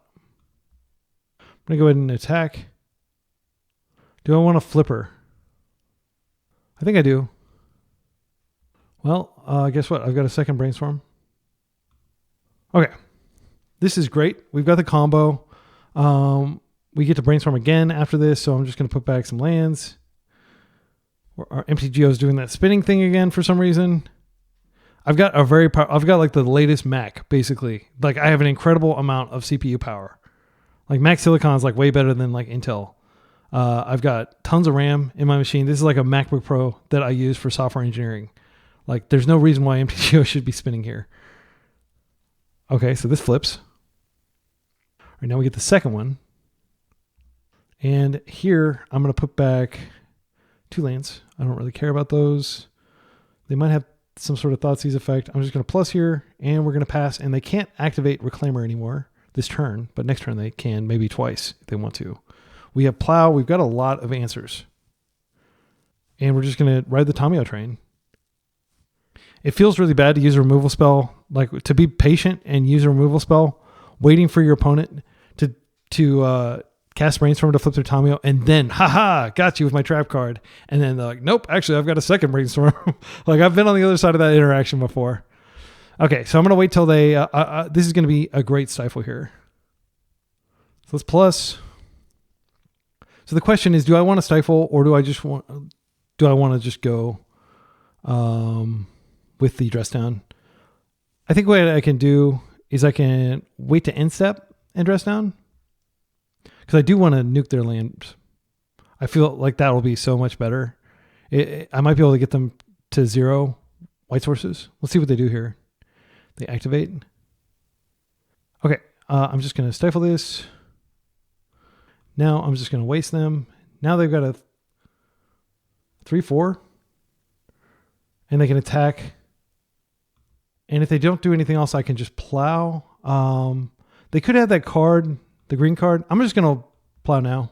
I'm not going to mess around. I want to reduce their land. And now we've got almost certain Tamiyo ultimate, which will win the game. Yeah, they just concede. Wow, we totally tempoed them out. That was great. And of course we were on the play, which helps a lot. They mulliganed, which helps a lot. We were on the play, right? No, we were on the draw. So we tempoed them out being on the draw. This deck just feels amazing. Okay, so our entire deck is basically, it does nothing against there. Like, we're not sideboarding against these fair decks. Actually, Green Sun, that's in the deck. They might have Natural Order. I think we do bring in the cages. I think we take out the dazes, especially on the draw. And I think because this is a fair matchup, Nulldrifter is going to be okay. assuming we get the mana, I like having a top end that we can look to. Spell Pierce is pretty bad. Yeah, I think I take out that. I take out all the... So we're basically just going to try to amass enough mana to be able to resolve these things. I mean, actually, this is kind of like a control deck. Like, maybe we just bring that in too. Just do one. Like, it's not... This is not straight up Nadu as far as I can tell. Let's see. Do they play... Let's see. Usually you don't see... Yeah, usually I think they've switched back to standard Cradle Control. Because usually you don't see Elvish Reclaimer in the combo elf decks. Combo elf being now Nadu elf decks. Yeah, I'm gonna do it like this. MTGO just decided to freeze here. What's going on, MTGO? Please let me submit my sideboard. Oh no. Come on, MTGO, don't do this to me. I didn't submit yet, did I? Okay, submission received. Thank goodness. Okay. Why is it all grayed out? What's going on? All right, this is bright. All right. Cage, freaking snap keep. We're not gonna be able to double brainstorm this time with the Tamio, but they did mold a 6 and they're on the play, so this could be a repeat of last game if we draw a brainstorm. I think turn 1 we just go ahead and play the Grafdigger's Cage, minimize the likelihood of them being able to do anything. Whoa, Mox Diamond! They're on lands! They're on straight up lands. What is this? I have absolutely no idea what spell they're casting here. White and red out of lands? Punishing Fire? This is probably like a sphere. Sylvan. Yeah, that's a really good card against our deck that applies basically 0 pressure early on. Now this Grafdigger's Cage is looking pretty embarrassing because they're on lands. I mean, they could be on depths. Let's think about this. I think what we do is we do go ahead and just get a basic island and we play with the cage. Yeah, I'm going to do that. MTGO spinning. I guess I'll reset after this game. People always say, oh, reset the client. Like, this is, I think, my 5th round or something like that. This isn't even like a full league that I played today. And because I broke up the previous league. I didn't do the whole thing in one day. Okay, so they did go pretty deep to get that Sylvan into play. And I'm hoping that this means Green Sun, like that's one of the ways they shuffle their deck. Now it's a pretty bad card. I do imagine they are playing 4 Green Sun. Yeah, I think this is like straight up depths, like what depths was like before. Oh, wow. Knight of the Reliquary. I can't interact. Right. That's a good card. Let's see if we can find the plow. Force, turn too late. Yeah, I think we just have to play Tamio and chill. We have Ponder to pitch. Yeah, we can't flip her because then they just attack in and kill her. Creating clues is fine. We're not going to die immediately, hopefully. They could go get the card. Actually, yeah, they could have just gone. They can go get and make Merit Lage this turn, and I can block Merit Lage, but they have this other card that they can search for. Okay, there's the Dark Depths. They can make it at instant speed. They should make it, but they're not. So they're giving me an opportunity to play a Wasteland here, which I think is a misplay. I'm going to go ahead and fetch a Surveilland. They can plow here if they want to. I don't really care, actually. That is technically a Time Walk effect, but I don't want it. I'm optimistic that I'm going to find one of my 6 answers to Merit Lage. Play this out. Getting the MTGO spinner again. It is very old software.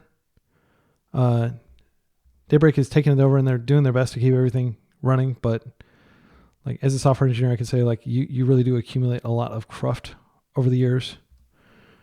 I think here is a Ponder. My reasoning is that we do want to find a Dress Down or a removal spell. I mean, that's a Dress Down and a second Wasteland. This is really good. If they, for some reason, they don't go for Merit Lage, I'll just Dress Down. But yeah, I'm pretty sure we're going to have a Wasteland fight here. They're going to go get a Wasteland here. Oh no. Let's think about this. So they get Wasteland. They do have the mana They don't have the mana to... No, wait, they do. They've got the green floating. Yeah, we can't really do anything here. They're just going to get a wasteland, and then we waste. I'm trying to think if there's anything we can do here that would stop this. We can't brainstorm into Stifle, unfortunately. We can't brainstorm into anything. I think we've lost. We're going to make them do it. We're at 18. We're dead. I'm trying to think, is there anything we can rip? We already know the top 2 cards of our deck are not what we want. Yeah, it's sad that the Wasteland was on top. If I'd been more aggressive, I might have been able to do something here. I'm just going to let it play out so you can see how Depths wins in case you never encounter this in the wild.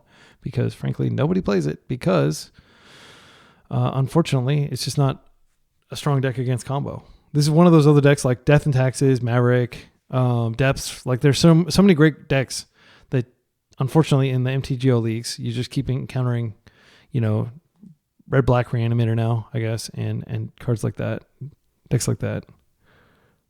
I will hit the stage, which they are going to sacrifice here. Yep, and now they're going to make it, and we're dead. They found the line. Because I'm down a lot of time, I am going to make them go ahead and go through this process. All right. Yeah, unless I'm missing something, I don't think there's anything we can do. Our deck is very favored, I think, in this matchup, unlike the Death and Taxes matchup. It's spinning on my side. Why is it spinning on my side? Like, I just passed priority. I'm just going to concede. We're not going to be able to beat that. But, of course, it'll take another, 3 or 4 minutes for this to stop spinning. So my concession registers. I think, actually, I'm going to restart the client now. All right, we did a restart. It looks like MTGO decided to deboard us. I am going to bring these Nulldrifters back in. I do think they're good. I am maybe only going to bring in 1 cage, and then we're going to cut. I mean, if they're on lands, Spell Pierce is not the worst. Actually, Force of Negation is pretty good against them, but I do think Daze is not the best. The reason, well, actually, no, Depths doesn't usually play. I was going to say Depths doesn't usually play whatever card it was I was about to say. Yeah, I think Cage shuts off literally 1 card in their deck. So we'll take these out, and maybe we want to keep a Daze in. Okay, I'm going to submit. Submit. Okay, submission received. Wow, we had 3 seconds. Okay, I'm going to play first. This hand doesn't do a lot, but it has lots of lands. I like the double ponder for selection. I'm going to keep it, and we're going to ramp toward a Nulldrifter. Nulldrifter will be absolutely backbreaking for them, I believe. They do have removal in their deck. They've got Maze of Ith might be in there, but guess what? Annihilator does not care about your Maze of Ith. I think we shuffle this.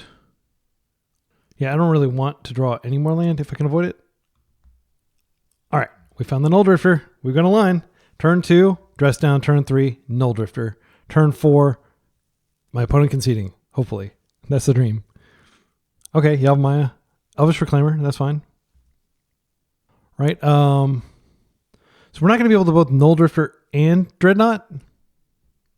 But we could wait a turn, and we could do both. So am I getting greedy? Am I greedy? Yes, I am. All right.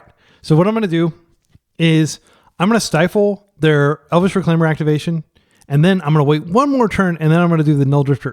And you know what? I should go ahead and ponder again, so we can get the best of these 3 cards. We have everything we need.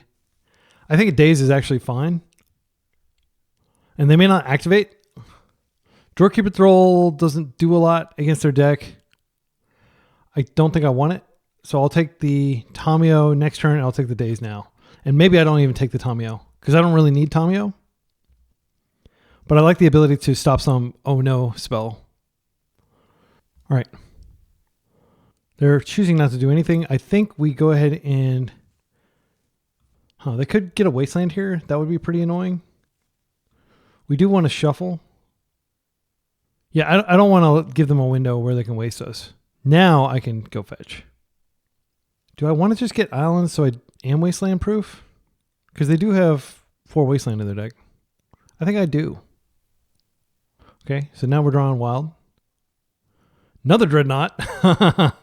If we draw a land off the Nulldrifter, we can actually deploy. No, we can't. This dress down is going to be incredibly important though here. Let's stifle that. All right. And they do have Yavimaya, or what is it? The Boseiju. They might be able to Boseiju our dress down. We will get a draw trigger, but that would be sad, needless to say. All right. So I'm going to go ahead and get a non-basic here. We'll see what they do. And we're going to go ahead and white, blue, dress down. Okay. What are they doing? Are they going to Boseiju this? They're going to cycle. Okay. Interesting.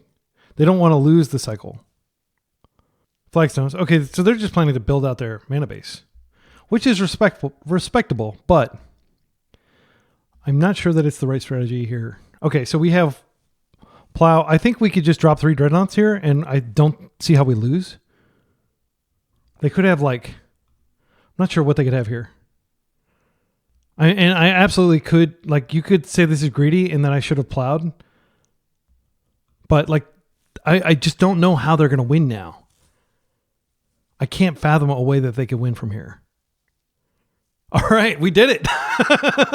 Triple Dreadnought. That's one of the strengths of this deck is it can just win out of nowhere, right? Like if I was on Esper Control, they have all the time in the world to try to assemble the combo, but I can basically that was turn 4 technically, put 3 Dreadnoughts on the table. So yeah, that was fun. See you in round 3. We're 1-1. We're up against Lambda Man, Lambda, who he plays every single, he said, lol, sorry for calling you cringe. Good luck, have fun. I don't remember. It's all good. So my opponent said, sorry for calling you cringe. I don't recall anybody calling me cringe. But maybe they called me cringe on social media or something and I just never saw it. Great thing about social media is you can just completely ignore it and have a better life for it. Okay. This hand doesn't have the combo. It has tons of interaction. I mean, we don't know when this Dreadnought is going to be good. It could be that Plow's not good, but Plow might be insane against their deck. Like if they're on a creature deck. I think I'm going to put back a Plow and keep the Dreadnought as half of a combo. But most people playing Legacy are not playing fair decks. Yeah. Mox Diamond. Okay. So we could be against lands. We could be up against depths again. Shout out to my friend John Lee who plays depths. And most of my depths knowledge comes from just playing against him for 6 or 8 months. Okay, Urza Saga. So, Sphere. All right. Well, if they have Ghost Quarter, we're pretty screwed. I'm just going to play this land out, and I'm going to keep waiting. But the fact that they have Maze of Ith on demand, if they find a loam, definitely invalidates a lot of our Phyrexian Dreadnought tech. But as I said, it does not invalidate Nulldrifter, so we are going to be getting Nulldrifter. Okay, so they've got constructs. They've successfully slowed the game down and made it very inconvenient and unfun for me to cast Ponder. And yet, cast Ponder I shall. If I can find Dress Down, that's really good here. I also need to line up land number 3. Don't want the Dreadnought. Don't really want to draw through these other bad cards just to get a Wasteland. Don't have a... I think we have to shuffle and hope to find a different land. A fetch land would be great. Okay. Yeah, I'm pretty sure we're losing this. Mox Diamond into Sphere of Resistance. Turn 1 on the play. Pretty brutal. We are on the draw, right? Yeah, we're on the draw. Don't have Force of Will up. Not that it's not necessarily going to matter. They can just run us over with constructs here. But if we can find a Dress Down, that's very good. It turns on Dreadnought but we need a ton, a metric ton, which is slightly larger than a ton, of mana in order to be able to actually get our combo going. They can just go get the thing that searches for land, and then they go find a Wasteland. Or they can just line up another Urza Saga. Either way, we're probably dead. The good news is I do think we have a good matchup against this. We don't have probably the biggest haymaker against them, Harbinger of the Sea. I just don't think it's good enough, frankly. Okay, they're discarding a card. Oh, they're just getting Mox Diamond out of their deck, so they don't have to pay the tax. My cat is cleaning herself on my keyboard. Let me move her. All right, kitty. Okay. So we're going to take 5. Pretty big chunk. If we don't draw a land, we're not dead on board, but we're very close to dead on board. Like Borrower does. I think we have to freaking draw. I mean, we have an answer to this. It's just that we need land to be able to deploy it. So that's an any order shuffle. If we don't find land, we do find land. Okay, great. So now we need them to not have wasteland. We do have force to buy us some time if they find like a maze. Or not a maze, but if they find a loam. They don't have very much card selection in their deck. So, a lot of decks, a lot of times they don't actually find the loam. Expedition map gets a wasteland. I think this is a force. This also buffs their constructs. We are basically playing to a world where we top deck dress down, and that's literally the only thing that we can do to survive here. I'll pitch a Brainstorm. Brainstorm's famously bad when Sphere of Resistance is out. Paying 2 mana for a cantrip makes a cantrip not good at all.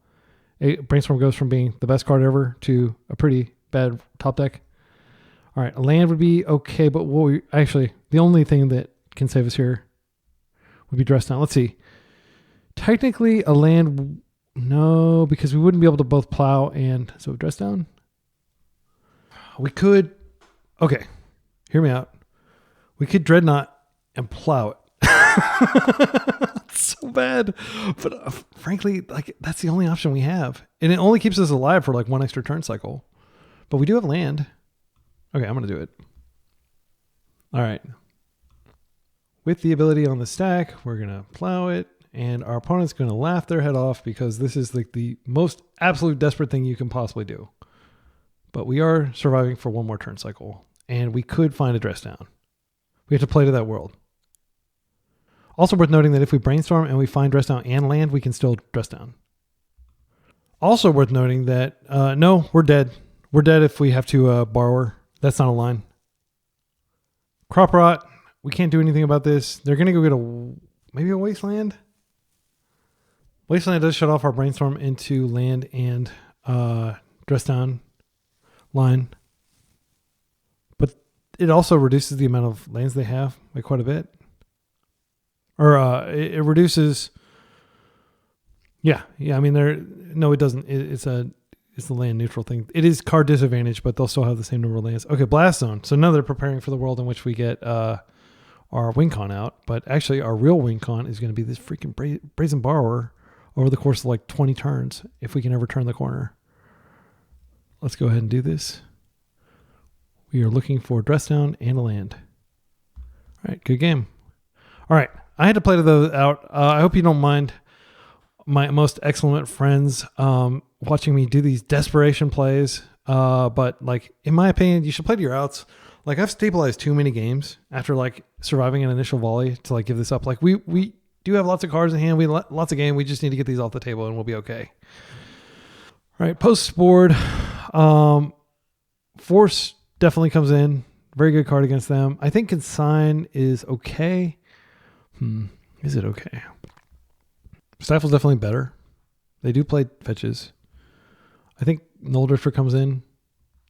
What do we take out for Nulldrifter? I think Daze is horrible even on the play. So we take those out and we've got like a decent long game, assuming we don't get wasted out of the game. Spell Pierce is not atrocious. I think we can keep it. Let's see, Consign. Let's take a look at lands. MTG Gold or MTG Top 8. This, of course, requires that there are actually some lands decks that have done well in the past few weeks, and I'm not sure there actually are. Oh, yeah, 2%. So there are a few people that have no, okay, let's just take a look at the list. This is a 4-sphere list. So we can stop sphere. In terms of things that you can stifle wastelands, which is pretty important. Yeah, I think I think the most I would bring in would probably be 1, because you can stop like, Sphere itself, but we don't have any air in the deck. Okay, so we could take out let's take a look. Are they playing any actual creatures? I'm not sure that they are. No. So I think we take out the plows, and then we can bring in the consigns. That's somewhat dangerous. Maybe we do two plow, 2 consign, just in case like they do get Merit Lage. We want to have an answer. Like we can easily kill them, even if they have like 40 life after plowing a Merit Lage. But I'm not convinced consign is good enough to go all the way up on. And we have plenty of other things to stop the sacrifice triggers on our Nulldrifter and our Phyrexian Dreadnought. Main thing I'm looking for in this hand, land. Access to basic island. I want to get both my basics in. They're probably playing Ghost Quarter. Yes, I see a Ghost Quarter in here. That is bad news if they start recurring it. A lot of decks would be playing like a Surgical Extraction, which is good in this matchup because they can only loam one time. This is a keep. Absolutely a keep. Dreadnought is not a lock. They do have lots of answers to Dreadnought. We saw them get, what's it called? What is the name of the card? Blast Zone. And they have Boseiju. They're probably playing 2 lands if their list is anything like the one we looked at. So my line, if you're curious, I'm going to open island. I'm going to immediately ponder. Next turn, assuming I don't find another land, I'm going to Pluto Delta, probably Surveil. No, wait. Next turn, I'm going to cast the Dress Down, and I'm just going to do an early Dreadnought and put pressure and hopefully distract while I build up my mana. So I'd much rather them go get things like, Mazevith and stuff like that so that I have time to develop, because I do have the end game inevitability in Nulldrifter. No, it's not the same level of inevitability that they have, but it is pretty good. Island Ponder. I don't think these are what we want. Dress Down is pretty damn good though. And so I don't need the Doorkeeper Thrall, but I will take the second Dress Down, and I'll do this. I should have probably put the Dress Down in hand just in case they Ghost Quarter me. But having another land is not the worst either.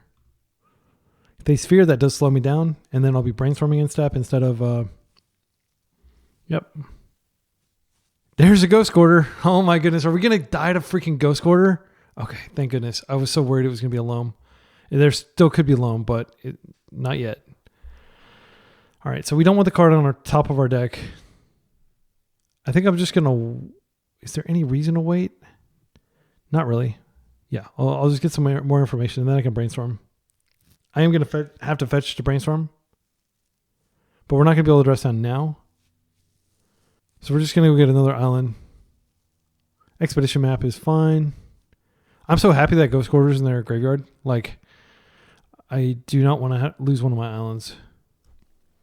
I don't believe they have any way to punish an in-step brainstorm, so I'm going to go ahead and just do it, just to get this card out of my hand. It's an atrocious card. As I said, once Sphere is out. Okay, and a lot of other atrocious cards we don't want. So I will draw one of them, but I'd much rather draw land at this point. So I'm going to go ahead and just play this Tarn, because I do want to fetch, and I want to end-step Dress Down. There's a decent chance that they just waste my land after I fetch it, so I don't have it during my upkeep, but I do need to deploy the Dress Down. Loam would be absolutely backbreaking if they loam into Ghost Quarter. That'll probably kill my hopes of winning this game. Expedition Map does go get so if they get jumpy with the Expedition Map, then that's to my benefit. Because they could just go get a land and play a land here. They are getting jumpy with the Expedition Map. That's fine by me. Fine by me. I don't even know what that means. People say that. Fine by me. Fine with me, I think is how you're supposed to say it. But you tune in to Be Excellent, not just for the legacy action, but for the contemplation of weird English expressions. They reveal Urza Saga. I couldn't be happier. It's precisely what I hoped that they would reveal. That is their land for turn. They are going to heave a sigh of relief when I put this Dress Down into play when it doesn't affect their tokens. But what they're not going to know is that I got to back up dress down. And if we rip somehow a Nulldrifter, I'll probably play that instead of the Dreadnought because I feel like that is just an insane card. They seem to be contemplating playing a second card. They've been like chilling for like almost a solid minute in their second main. I like this this kind of indecision. It's a sign that they are somewhat afraid of what I might be capable of here. And fear is very good. Like you want your opponent to be fearful and to not, make bold plays. Unless they're a Storm player, then you want them to go all in. All right, we get the draw trigger. It's worth noting that even if they attempt to kill this with the dress down or with the Dreadnought on the stack, we just can play a second one and the Dreadnought will still survive. All right, so we get a draw trigger. Brainstorm. Yeah, I shuffled and I didn't want to draw another Brainstorm there. Stifle is another thing we can do. I think we hold up the... We're going to use all our mana here. No, are we? Not necessarily. I think I'm going to play this out and then I'm just going to go...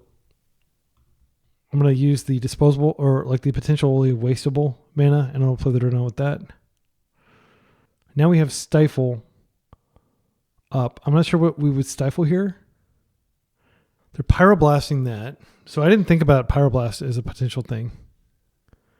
And I was wrong earlier when I said we could just play a second dress down. So what we're going to have to do now is just Stifle our Dreadnought. So that resolves. And now... So this enters play, and then I'll just Stifle. All right, and we've got a Dreadnought. They should have just blasted the dress down on the stack to prevent me from drawing a card. I'm not sure I agree with what they did there. If they plow, it's not the end of the world. They could Yavimaya this. That does mean that they're not going to be creating a construct potentially. And we are going to go get another land. I'll just get a Surveil land. Crop Rot. Okay. So I'm trying to think of what they'll get here. They pitched a Wasteland, so I think they're probably going to get a Maze of Ith. That would make sense. Oh, Blast Zone. This costs 3 mana to activate, so they can't do it immediately. Unless they have another mana. So we're going to get it to connect once. Then if we can find a Stifle, we can stop that. Okay. So I think I am going to just attack here. They're going to have to spend their entire turn cycle just taking this out, I think.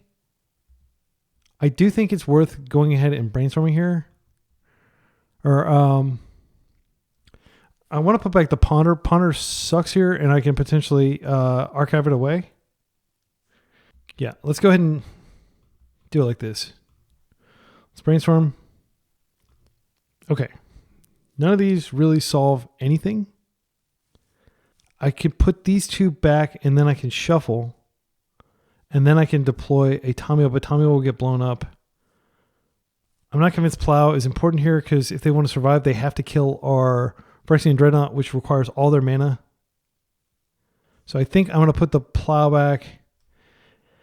I think they're several turns away from killing us with Dark Depths. They don't have either part of that combo. So I'm going to put this back. Tamio could come out the following turn and be good. The constructs, like when we're not going to be able to create constructs. We don't have Urza Saga in our deck. Not this deck. Yeah, I think we just go like this. We could go like this. No, I want to cast another Ponder this turn. Because if I can find a Wasteland, that plays. So oh no, now I can't find a Wasteland because I made my land drop. Dumb. All right, I can still find a Stifle. No, I can't find a Stifle. Yeah, that was very naive on my part, but I am going to go ahead and just play this now. We're going to need to do it sooner or later. We're going to lose this Dreadnought. However, we do have a follow-up threat. Nulldrifter is a draw 2, even if we can't find anything to do with it. Brazen Borrower, not terrible. cover some of the bases. We actually don't have any lands to fetch in our deck anymore. I'm just going to shuffle this. Yeah, so sad that like I made that misplay. There was no reason for me to play out that land. Well, there was. I wanted to shuffle so I'd look at 3 cards instead of 1 fresh card. But if that one fresh... Okay, it's not the worst.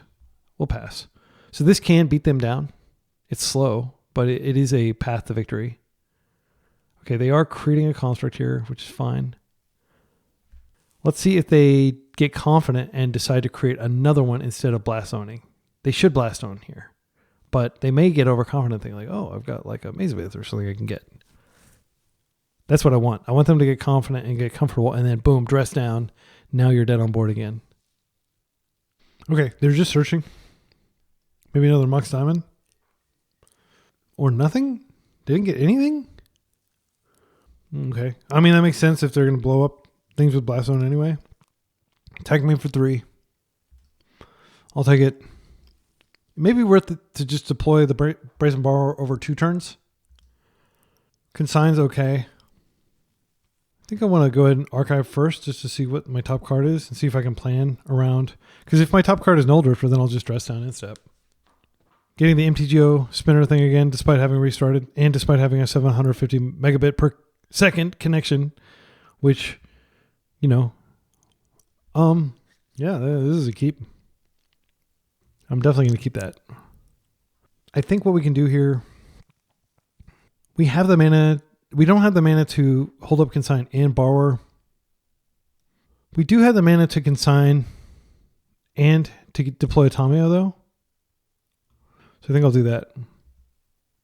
Actually, technically, we have the mana to borrow this if we want to. So we'll see what they do. I basically just want to waste them and hope that they never draw loam. Because if they draw loam, we're so screwed. But we can actually trap them under their own sphere. I think I'm going to go ahead and do this. Just to be mana efficient.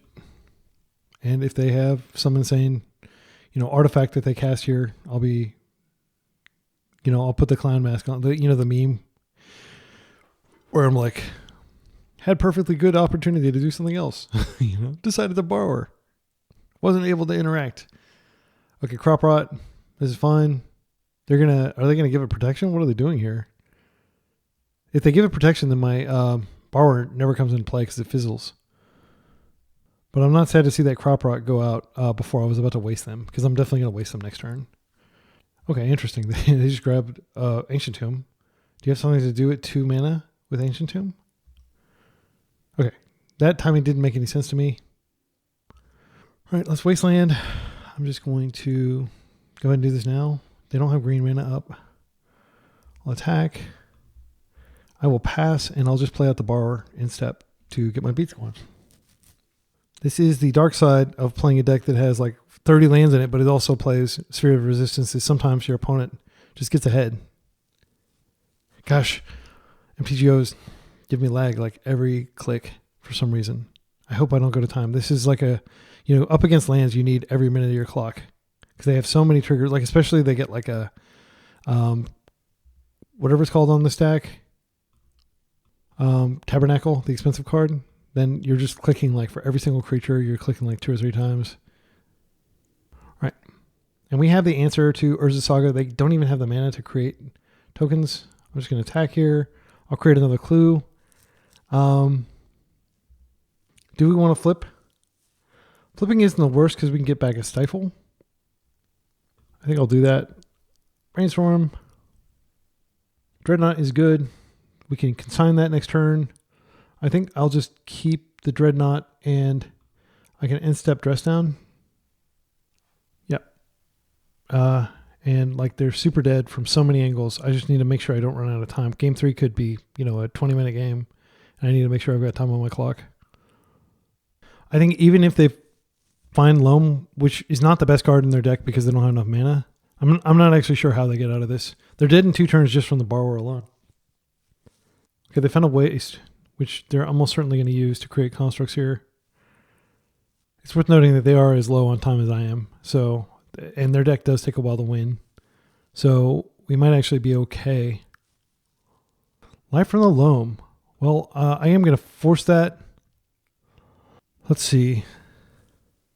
Yeah, I think it's corrective force here. And MTGO is spinning like crazy.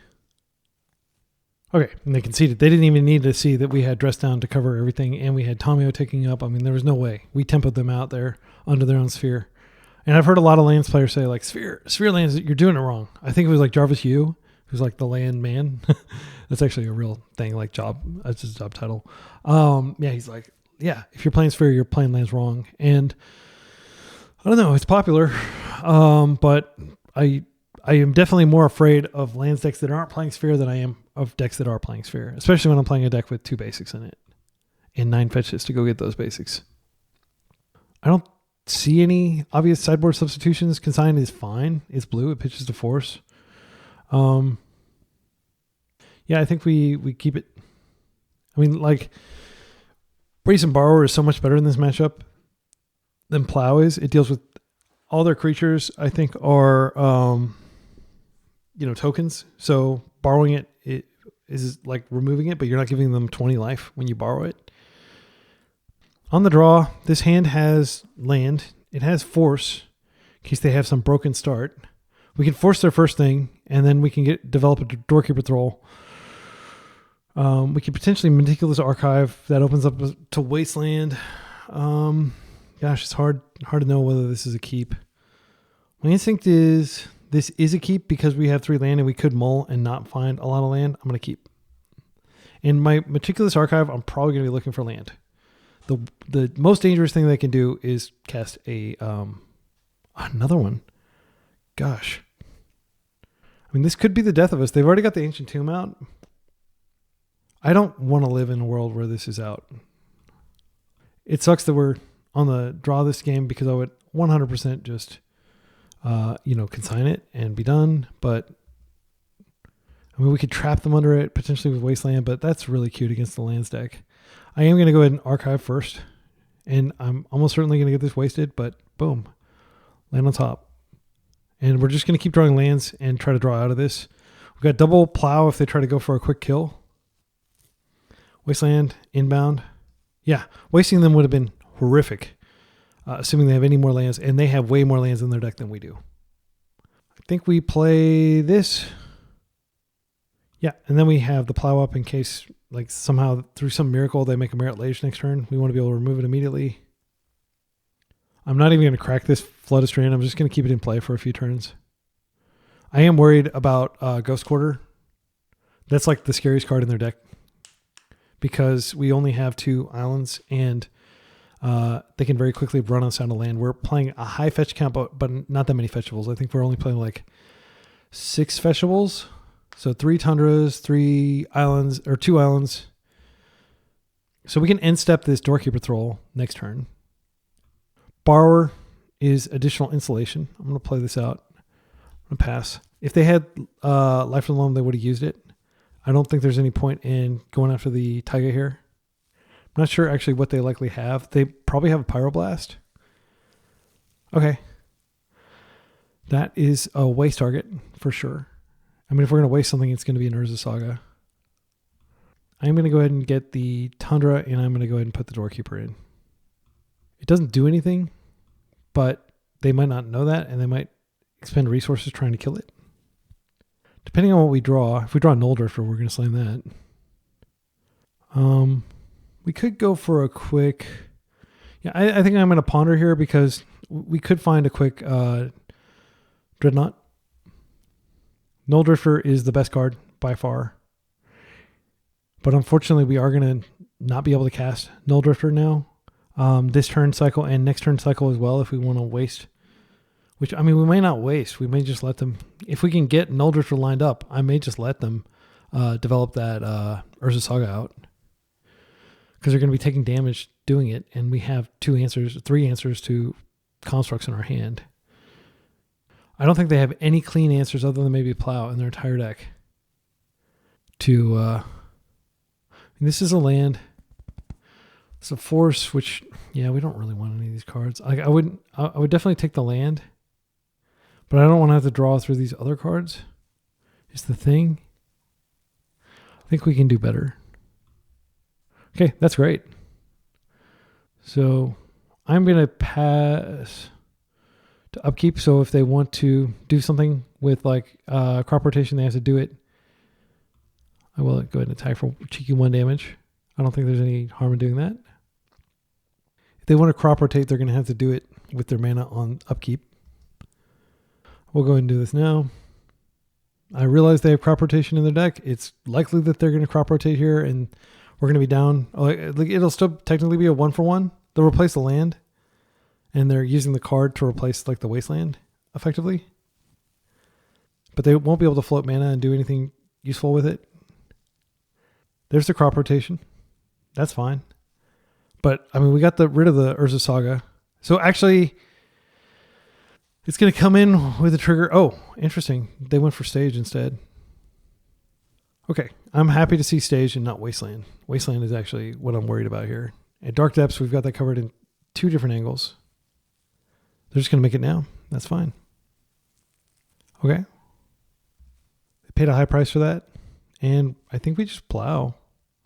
The thing is, like, I don't want to wait and then find myself in a situation. We could just borrow it. I don't think they're likely to be able to interact. Plow's a clean answer, though. If we do rip a Nulldrifter, I'm going to be sad because we... what do we do here? I think we do wait. Okay, Dreadnought's great. So first things first, I am going to go ahead and... I'm trying to think, is there anything they could do to prevent Borrower from working? Because I would like to plow. Okay, so I'm going to do this. Let's borrow this. I guess I didn't need to do that because I do want to go ahead and play out the Dreadnought here. Yeah, I think that's more important than hitting them. Okay, and now we're just going to attack. I would have loved to shut off the green just in case they do rip up loam, but they're not going to be able to reassemble it in time, and we have lots of answers.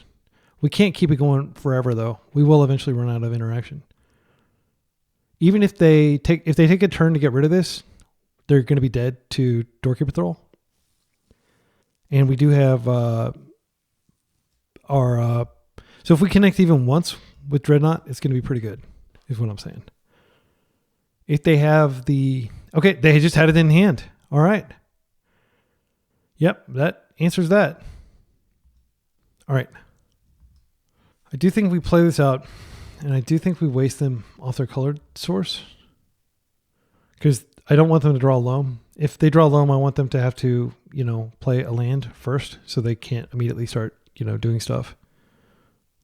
Yeah, and then end step, we can just flash that in. Okay, you have Maya, so they can tap this pain-free. Exploration's fine. They don't, unless they have loam. If they have loam, then that's a problem. All right, and now I'm just going to fetch. I'm going to get another Tundra here. I'm just going to play this out. All right. So we're hitting them for 4. We don't have a lot of mana. Oh, well, that's great. That was probably the best draw on our deck, other than like another Dreadnought. But I think we'll be okay even without the Dreadnought. Okay. A quick creature has... Oh, this is just Shadow Spear. Okay. Yeah, sure. Probably not what they want to be drawing here, but it shows that... I mean, they don't have card selection in their deck. We have Ponder, Brainstorm, lots of stuff we can do here. Our clock ticks down as the client spins. Please, let me just finish this game. My goodness, MTGO. Okay. Dress Down's a great rip. Go ahead and swing in. I mean, like, all their win cons are covered. It's just a question of whether we can get over the line or whether they're going to have, like, a Maze of Ith into Maze of Ith or some sort of answer. Yep, good games. We did it. We beat the person who apparently called me cringe. Lambda Man, have a fantastic day. Great games, and much respect for continuing to rock lands in this combo heavy meta. Let's go to round 4. We are 2-1. All right, round 4, likely against Nadu. I think this is a keep. I'm not wild about... I think we keep the Wasteland. Some other decks they played, Eldrazi. Yeah, I'm going to keep the Wasteland, and I'll put back Doorkeeper Thrall since we can't cast it. We might be able to cast it eventually, but we'll draw it later. This is likely Nadu. Yep, here we go. This could be breakfast, straight up. We could waste that. Wasting isn't terrible. They don't play days. We could also just get on board with Tamiyo. And then we do have... Yeah, I think that's the answer. I'm going to get on board. And then next turn, I will probably waste, especially if they have a green source. I have Force, but they likely have days if they're on breakfast, and we're likely dead. But I don't think you can play scared. We did the math the other day with the hypergeometric calculator. Something like 19% chance of having turn 2 with breakfast. But like the second Tundra does make me think like they're on breakfast and not Nadu. Like Bant Nadu or Elf Nadu. There are 3 Nadu decks. Nadu's everywhere. He gets around. Tamiyo's fine. Unfortunately, this represents like an even more must... Okay, interesting. What the heck are they? Well, they're on like some Bant brew, I suspect. Like they played Eternal Weekend Europe, and then they've been doing breakfast. And I mean, it's possible that they're just doing breakfast with Tamiyo. All right, dress down. I think cutting him off a land is totally legit here. I'm going to go ahead and ponder first. No, I'm just going to keep up mana because I don't want to die. Getting the MTGO spinner again. Sorry, I'll stop pointing that out. It's probably irritating. Like you're like trying to watch this video and like get the highlights and not hear me complain about MTGO. Okay.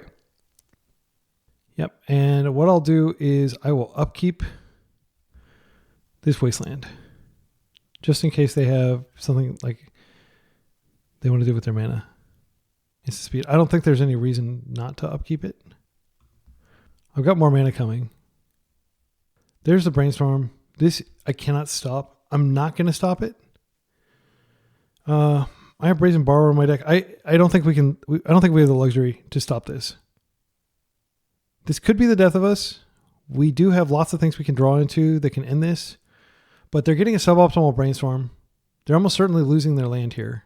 They might have days, but they need to put something on the stack to days, and then they wouldn't be able to pay for whatever it is that they're doing. Yeah. So she flips. They get the suboptimal brainstorm. They can plus her in a little bit. They found another land, and it can get green, so they'll have their colors. No reason not to attack here. Right.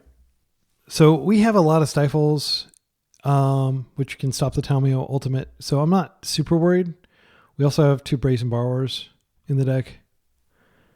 Meticulous Archive could come out this turn. I think what I need to do... I think we probably do want to get the Meticulous Archive out there just to get a little bit closer to being able to plow if Nadu does come down. They need a land and a Nadu and a days or a force. They're not likely playing days based on the configuration of their deck. I think they just got unlucky or not unlucky necessarily, but just like randomly had 2 Tundras in their opening hand. I'm not going to read too heavily into that and think they're breakfast instead of Bant Nadu. This seems like a longer game type card. It's worth pointing out that that Max, the breakfast player that I had on the channel. Oh, I don't think we won it. Yeah, we've got plenty. We need to draw an answer to Tamiyo, not draw more land. I was going to say it's worth pointing out that Max did have a Tamiyo, but it was in his sideboard. We've got 2 turns left to find an answer. Okay, so now I think they're on breakfast. They're coming in for a hug. Then they can cast their Nadu after the attack. We probably pitch Ponder here instead of Dress Down. Okay, we don't have to pitch anything. All right, I am going to have to Ponder this turn for a Stifle. I'll go ahead and hug first. It's probably worth flipping her. We've got tons of clues. I can brainstorm and I can put back... What would I put back? I mean, Dress Down technically answers Urza Saga, but that's not the urgent thing here. We could find a wasteland and we could waste that. Yeah, the urgent thing is definitely the fact that Tamiyo is about to ultimate and I don't have a Stifle. Let's go ahead and brainstorm first. I think we just let this go, unfortunately. So we still get the brainstorm. We just don't get the beneficial trigger. They're fetching in response to my brainstorm. Interesting. Do they have like a Bowmasters or something? I'm not sure why they did that timing. So we're looking for Brazen Borrower would be the best draw. Stifle would be okay. There's a little more risk associated with Stifle. Doorkeeper Thrall doesn't do it. I actually think Doorkeeper Thrall is pretty terrible here. Island can go back. I think I'm going to go ahead and fetch. Am I going to fetch? I think I do fetch. Just to look at more cards, and then I'm going to ponder. And then I've still got Plow and Force and Days Up, so I've still got lots of interaction. Let's go ahead and ponder here. Again, desperately trying to find a Stifle, or and that's a Stifle and a Daze and a land for next turn. Their land is going away. I don't think we need the second Daze, but we might actually get into a fight where we need it. So what I can do is, and I have clues, so I do kind of want this island next turn.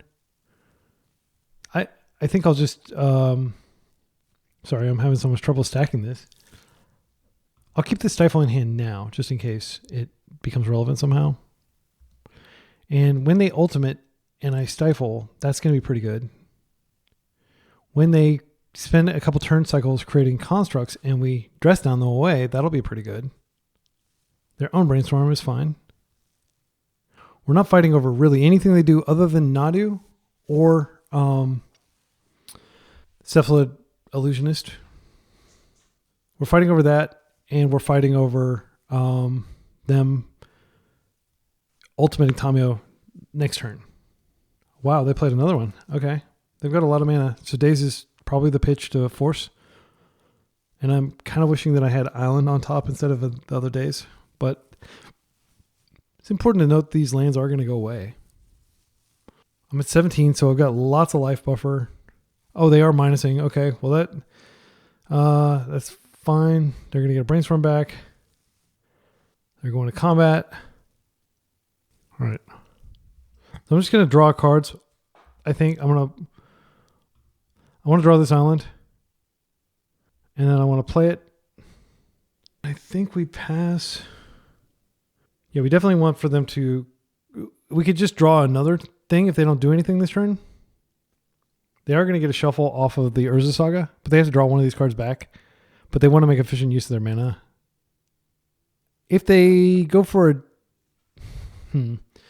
Yeah, I think we just have to chill and hope that we can eventually draw...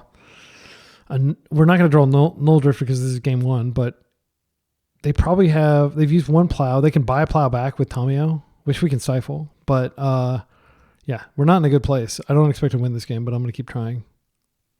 Here's a construct. Now plowing Nomads isn't even particularly good. Dress Downing doesn't help either because we don't have enough mana up. And our MTGO client is spinning for some reason. Sorry, I said I wasn't going to talk about that, but I'm losing a lot of clock due to this. Like, I'm playing very fast, and yet MTGO is punishing me for... I'm not sure if it's like a Mac thing or if this happens to everybody. I see it happen to everybody on videos, so I assume it's not just my situation here. I don't think we stifle this trigger. We could stifle it, and then that does keep the constructs smaller, and it prevents them from getting a Shuko, but they're going to be able to get a Shuko next turn. I think we just let them have it, and we get ready to take a big crunch. Again, like if we can hold the dress down for the subsequent crunch, I just pass priority and we're getting a spinner again. If I can hold it for the second crunch, then I can clear out all these tokens at once. They are doing a lot of damage though. There's a strand. Okay, they're plussing. Attaching Shuko. They're coming in for 5 here. If we just take it and we wait one more turn and then we can dress down. And I'll just draw in step. All right, we drew a land, which is not bad. Okay, we drew a wasteland. So we could waste... kind of tempted to waste one of their fetchable lands. I think I'm going to waste this. And then they're going to have to go fetch it. And then I can stifle. And then they're going to lose this land. And they're going to be really low on lands. And then we're going to have to figure out another solution to the Tamio massacre that's about to happen, but I have confidence we'll figure it out. Okay, and now they're not going to get this construct. That's fine. I mean, we could very well lose to Tamio Ultimate here, just because I got kind of greedy with stifling that land. I don't feel like we're going to win the other way, though. I mean, they're about to draw 20 cards if we don't find an answer in the top 2 cards of our deck. They are plussing her. Stifled Illusionist. I can just dress down now, and then I can plow later. They're going to hit us for 3. Unfortunately, we have to hit the Illusionist. We drew a Wasteland, which doesn't really help. I do have to go ahead and wait. Do it now. Now they do have Daze up, potentially, which I could... Okay, they're dazing. So I would have to daze twice, I think.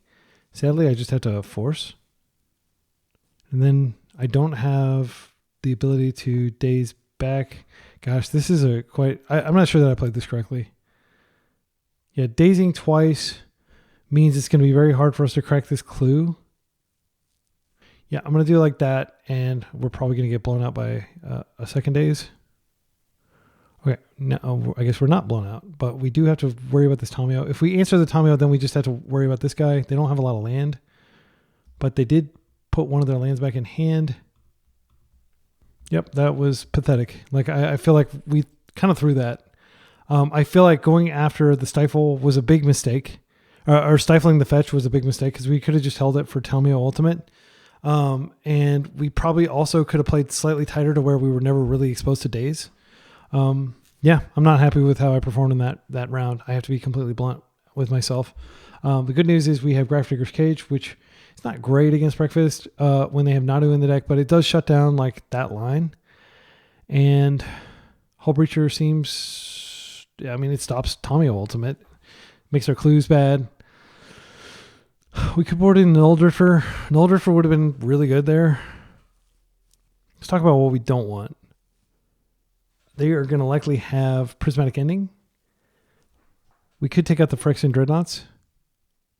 So let's say we take these out. We take out all but one Grafdigger's Cage.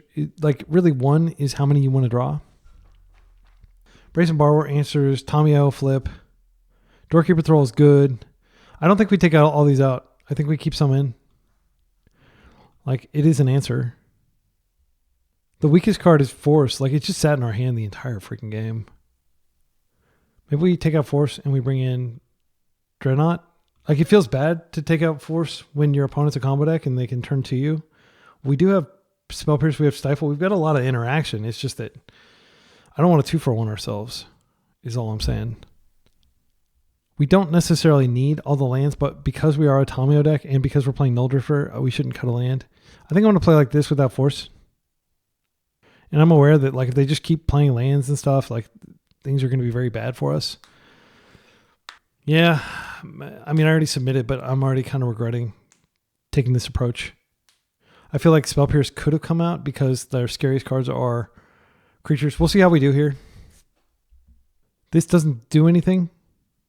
I mean, it keeps us alive for a turn or two, but I think we need to be proactive. This is more proactive. I'm going to put one of these back. No, I'm going to put the land back. All right. Yeah, because my theory is like, okay, if we find, we're gonna go get the Surveil land, and then if we find Doorkeeper Thrall or Dress Down, we can just unleash. They have a very strong incentive to, they're fetching around our stuff, which is smart. They have a very strong incentive to counter, like the enabler that we put on the stack, whether that's Dress Down or whether that's Doorkeeper Thrall. I am going to put this in the graveyard just because we need action. Like, we had a plow in our hand literally the entire game last game. Okay, we're getting the spinner. Sorry for pointing that out. It's just very frustrating to me. Like, I can't help but comment, like, oh, what the heck, MTGO? This is like another 15 or 20 seconds off my clock for no reason. Like, I'm just trying to get my land onto the table. They're playing a Shuko, which is fine. They could have combo next turn. I mean, it is entirely possible that we have our combo and it just doesn't matter. The days this is really bad for us. They are fetching. Okay, and unfortunately there's nothing we can do. Like we daze, we get 1 Dreadnought instead of 2. That's such a good rip here. Okay. Well, let's put 1 into play. All right, and 15 seconds later, Phyrexian Dreadnought's coming in. I am going to go ahead and fetch now. I should have technically done this before, just in case. All right, we have 2 points of interaction up. I think we should win this. Because even if they have the thing, like, they need another land as well. It's fine.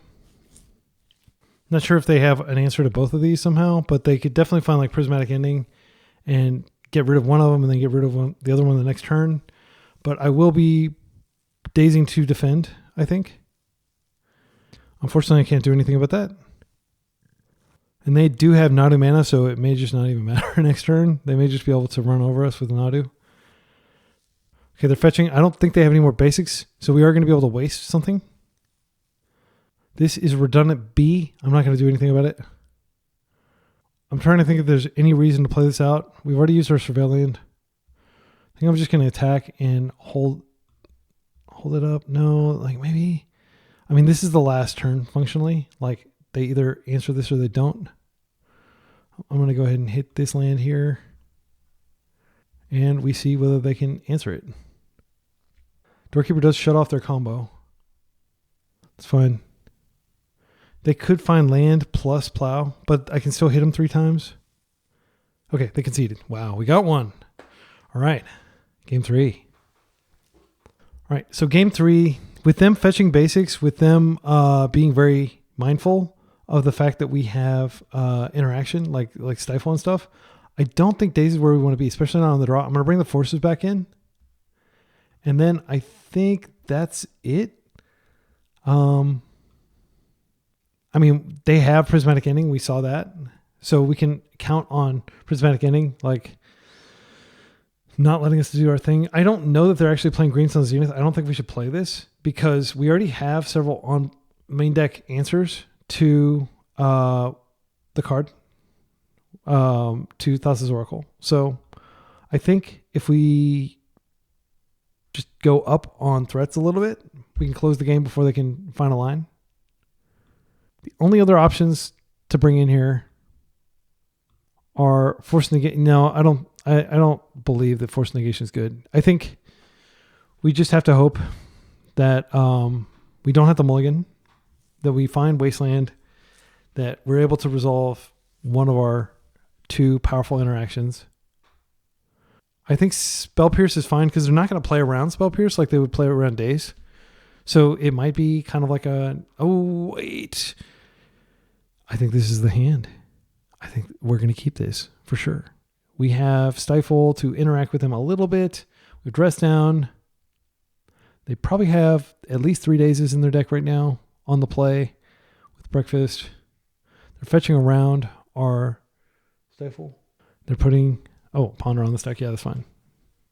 So I am going to just play out probably the Strand and preserve the option of being able to Surveil.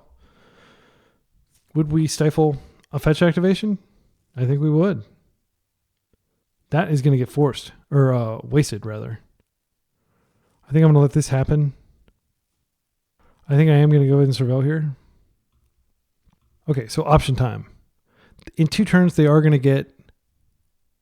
Okay, so this does not help us at all with the possibility of them just untap playing either Shuko or Nomads. We simply have no counterplay whatsoever to that. We will simply die. One option, of course, is to just borrow, but we can't waste. And we're giving them extra mana. I think this is not the right card. So I think we waste here, but if they have one of 6 cards in their deck, we simply lose.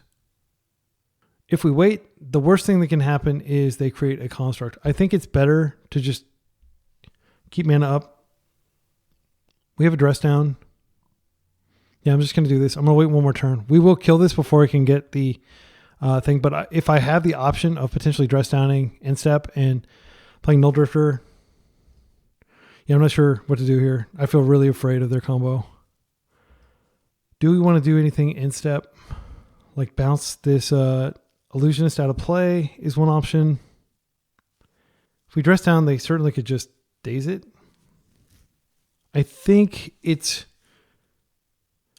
really risky to count on Nulldrifter delivering us a land, because they basically have the win on the table with the Urza Saga. We get 2 looks at a force, but we will be tapped out. Okay, I'm going to have faith that Nulldrifter is going to be good. If this gets countered, it's not the end of the world. They let it resolve. Okay. We just need to find a land. Okay, we found a land. Unfortunately, actually, this doesn't get us where we need to go, though, because we cast Nulldrifter and they just win. So what we need to do here... Yeah, I didn't think about that line very well. So we have Borrower, which can... we have Stifle, which can stop this. I think it is better to go ahead and waste. I like keeping the mana up just so we don't die, because then we have Brazen Borrower. Yeah, I can't help but feel like that dress down was a missed opportunity, though. But it's not the right turn, frankly. Yeah, I'm going to keep up Brainstorm, Brazen Borrower, and Stifle, my instant-based interaction. And we're going to leave an upkeep stop here. Oh, wait, actually, I can waste here, and then they can't create a construct because I have a dress down in play. I mean, they can create it, but it will die instantly. All right. They don't get a construct. They're floating. We'll see if they have some instep thing they're going to do. I definitely don't feel like we're going to be able to turn this corner, though. Okay, they've got another one. I think this is an instep Brainstorm. Like, as bad as it feels, I need to make efficient use of my mana. Time is not on my side. See if I can find a Doorkeeper Troll. Oh, that's not bad. Okay, so we'll just redraw, I think, one of these lands. Nulldrifter into Stifle is something we could do the turn after next. I'll do that. Okay, and we're just going to draw. Have a little bit more ground covered here. If I can find a... Yeah, I'm going to look for a Wasteland. I don't think these are what we're looking for. I'm going to any order shuffle. Can I find a Wasteland? Okay, that's not terrible. I'm just going to play the land. I have Stifle up. I have Brazen Borrower up. Force. I don't want to do another ugly instep Brainstorm if I can avoid it. I think we need to keep the mana up, though, just in case. Yeah. And if we draw a land, we could Nulldrifter. But like the thing about Nulldrifter, like even in these matchups, maybe it was wrong to bring it in. It just feels like you're never really safe to do it. Now they have Nadu up potentially. I think I have to do another instep Brainstorm here, just to get deeper into my deck. Okay, Dreadnoughts. We don't have an enabler for any of these. We could stifle the Dreadnought, but we have to stifle this Urza Saga. So I don't need 2 of these. I'm going to do it like that. And then I'll draw the Dreadnought, and then I will fetch, and I'll probably ponder. Yeah, let's ponder before we fetch. See what we find. Because if we find a plow, that does deal quite nicely with this. I think that's a shuffle. We can ponder again. I would love to find a plow. Okay, we found a plow. Okay, so option 1, we wait until the saga goes off, and then we just plow the illusionist. Option 2, we stifle the actual saga trigger itself. They are going to get a couple constructs out of it, which could be lethal. Yeah, I think that we have to let that happen. If they have Nadu, we're going to have to force, and we're going to get into a force fight. They likely have force in their hand. Okay, they are opting to just search. We can technically wait until the first activation and then plow. This preserves us being able to do a big Nulldrifter play. I'm going to attempt to plow now. They're going to get another trigger. They can force here. I can force back. If they have Nadu, then they have Shuko and Nadu and a creature. Okay, second trigger. Thassa's Oracle in the yard. We don't have any interaction for that. They milled the Teferi, which is good for us. Nadu. I will force. I'll pitch probably a borrower at this point. Yeah. And if they have a force back, we're screwed. Like they'll probably... Oh. Okay. So they're just attacking. That's fine. I'm playing this like surgically. I really don't want to die. Okay. We'll take it. Now we have Nulldrifter trigger. I think that's worth doing. Let's see. If we Nulldrifter and we find a dress down, we could just do that. Or we could do a Doorkeeper Thrall. I'm going to go ahead and do this. All right. It comes into play. I'm just going to stifle it. And if they still have the Nadu thing, we're pretty screwed. They can also counter this if they want. But I think it's better to have a Nulldrifter on the table that actually like has some interaction than just have merely a fast clock. Yeah. Nadu, they draw somewhere between 8 and 16 cards probably if they have it. So they are fetching to surveil. I'm not sure what they have that they're looking for, but I'm pretty sure we're dead.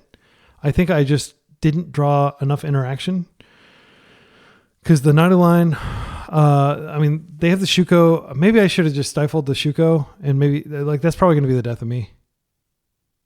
Plow is fine. If that's the best they have, I'm very happy about that. Go ahead and attack me and please don't play anything else. My hand is literally nothing. Like it's blank cardboard at this point.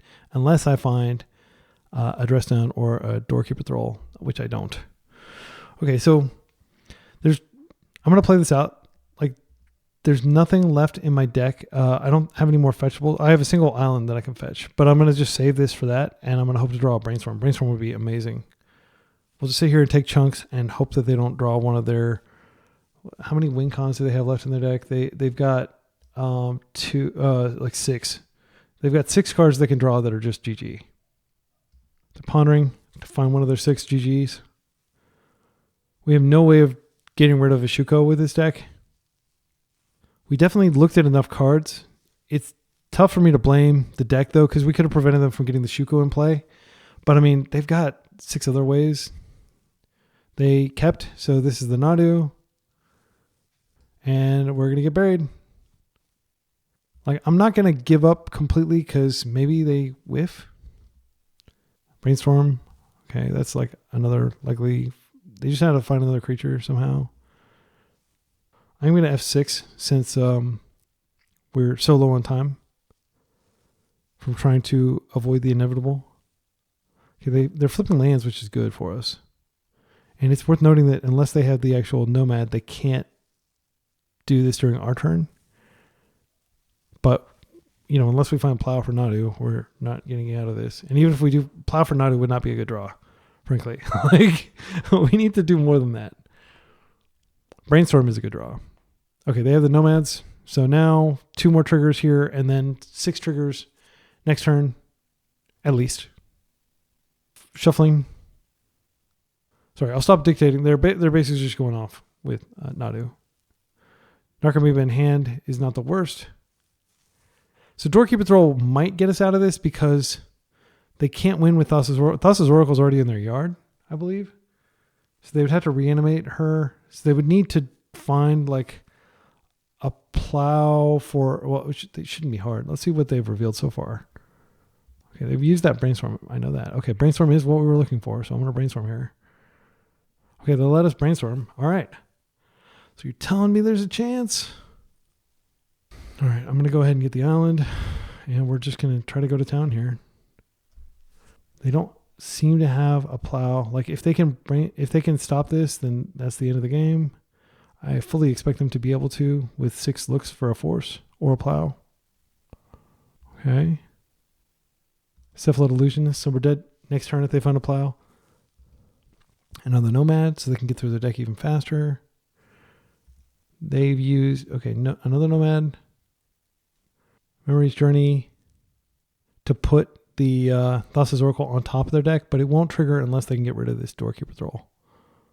There's the Plow. That's all they need. So we're dead.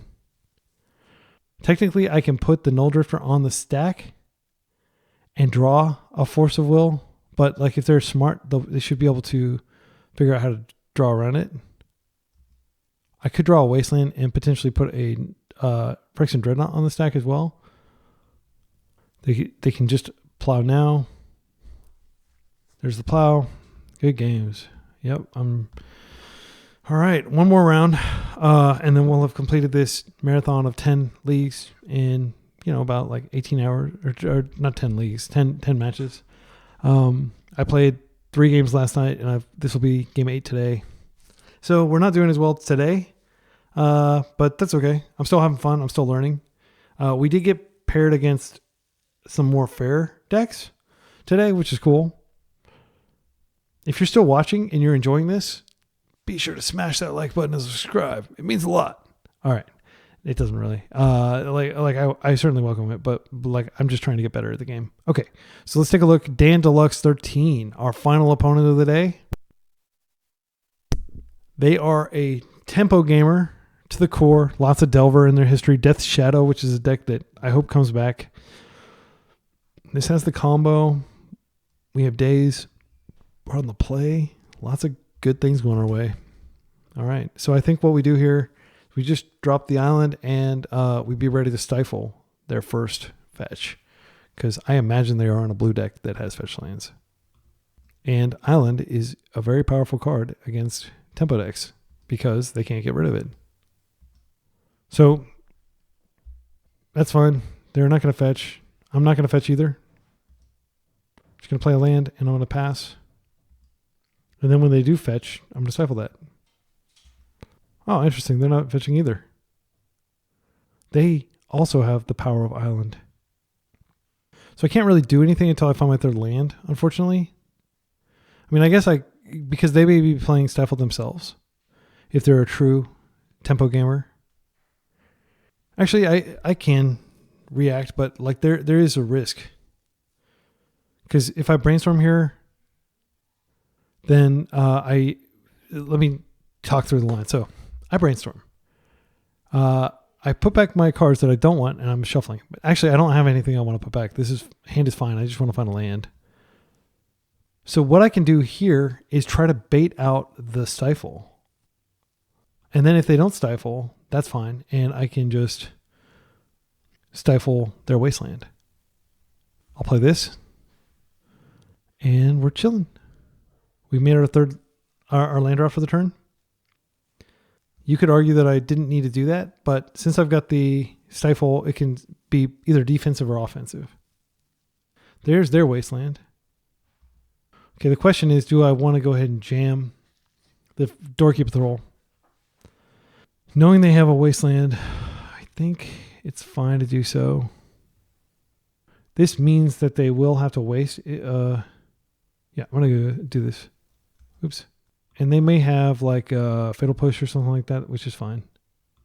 So now I can't actually waste, I can't stop them fetching. But if they try to do something. So one option here is to just daze my own Doorkeeper Thrall and then pay for it. And that nullifies their fetch land. I think that's actually fine. Do I have to hold priority? How does this work? I am going to attempt to do this, bouncing this back to my hand, and now this should work. It should give me the option to pay for my own days. I'll be very upset if it doesn't, because I held priority and I did everything I was supposed to do. Yes. Okay. Their wasteland fizzles. Now they can kill my Doorkeeper Thrall if they'd like. Interesting. They don't have days. Are they going to bolt it? Are they going to do anything? Okay. Cool. That worked out great. All right. Now what I'm going to do, I think, is I can just start by attacking, and then I can deploy a Phyrexian Dreadnought, and then I can stifle the trigger if they somehow remove this. Other option is I could just chill for a turn and ponder, which I think is okay. I've already played my land for a turn. If they have Fatal Push, it's going to be annoying because I don't have any way to interact. I'm gonna chill for one more turn. Okay, and this is great. We've got Tomio, which I can play out this turn. I think I'll wait though. I will take the Tamio now, but I'm just going to chill with my option to Stifle. This is a really weird game. I'm not sure why they're playing the way they are. Like, it seems so improbable that they wouldn't have some interaction. There's another Wasteland. I will just Stifle this straight up. They're targeting this. Maybe they wanted to do that because they want to be able to go get an Underground Sea. But, okay. So we're going to have Tamio plus double Brainstorm option. Okay. They may get like a basic swamp here and just push, which is fine. I'd rather them push now than when I've got a Dreadnought on the stack that's going to die. Oh, double blue. This is their Dreadnought. Okay, I have an answer for this. So this explains a lot. They're on mono blue Dreadnought. Double Dreadnought. Okay, that's fine. I've got answers for both of those. Interestingly. Surprisingly. Okay. Now, the real question is whether my answers resolve. So one option is to just Brainstorm first. I can get the land. I might be able to find a Daze. I think that's good. And then I have both of my potential answers. A Force would be great. I don't know why it's asking me every single time I do anything now. It's asking me for priority. I think it's like I somehow toggled on permanent priority, perma priority. So Wasteland's not a good card in this matchup, period. I think we probably put back Tamio completely. Yeah, I'm going to do that. And I'm going to shuffle her away, sadly. I'll just get another Tundra just in case they do something. Okay, and now I'm going to start by playing out my own Dreadnought. And then I can pass. Man, I don't like this. I don't like this one bit because I bounce and they can just, do it again. So I can trade with 1, but I'm going to be taking 12. That doesn't seem good. Yeah, I don't like this. I need to find a plow. But so next turn I'll attempt to Brainstorm into a plow. But I am going to trade with one of these. It's worth noting Brazen Borrower can only target your opponent's stuff. Otherwise, that would be really good if they put something on the stack. Okay, so they are playing blue-white. They just were a little sheepish about getting their white source. Prismatic Ending. We could find a Force. If we Brainstorm here, we give up the ability. Gosh, we're like basically dead. Really turned against us here. If we don't find a Force, we just lose. And it has to specifically be Force of Will. And if they have a Daze, I like the odds of us finding a Force better than them not having like a Daze and us being able to bounce this for a turn. We need to play to win, not play to not lose. Double Daze doesn't do it. I'm going to concede. Yeah, that was pretty good. And they are playing a build that has it's got a lot of additional removal. Okay, so in the mirror, I think the correct thing to do is bring in Consign to Memory, maybe. Like I would be willing to bet they're playing Nulldrifters. Hullbreacher should be good. Hullbreacher against Nulldrifter. I think we take out the Doorkeeper Trolls completely. Here's my reasoning. It means that we don't have the ability to control when stuff happens, but as long as we're using Stifle and Dress Down ourselves, then they won't necessarily be able to resolve their spells when they want to. Spell Pierce is a nice surprise, but they are playing a lot of basic lands. I think Soft Permission, not the greatest. Maybe we take it out. I'm going to play very conservatively.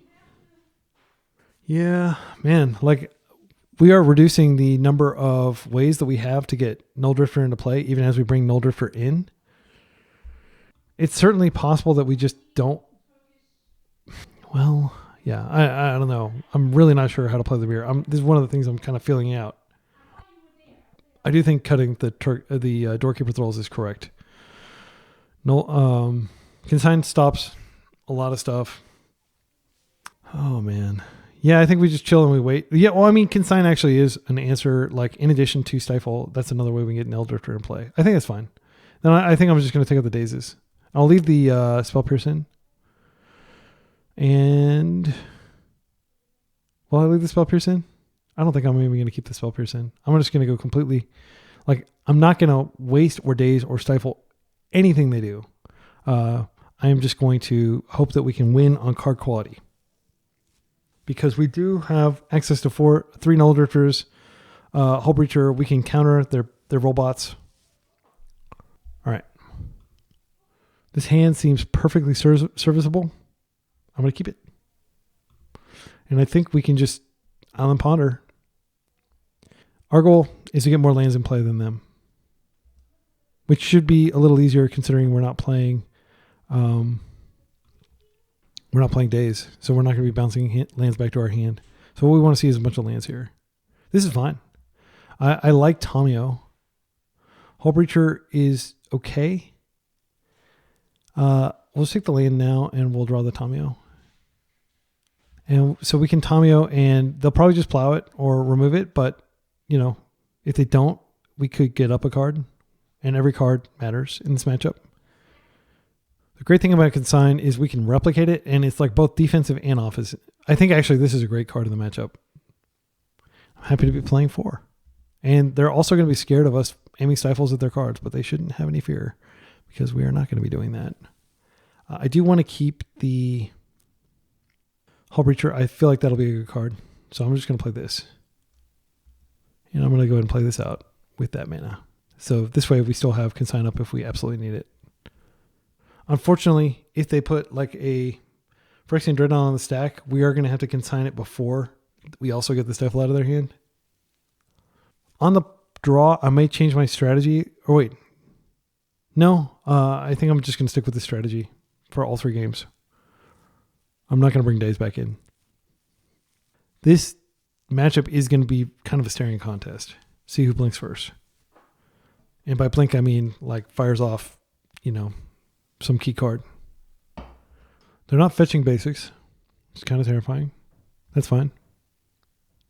They may have Hydroblast, which does make Hullbreacher a lot less good. All right, we're going to chill. We don't know what our next draw is.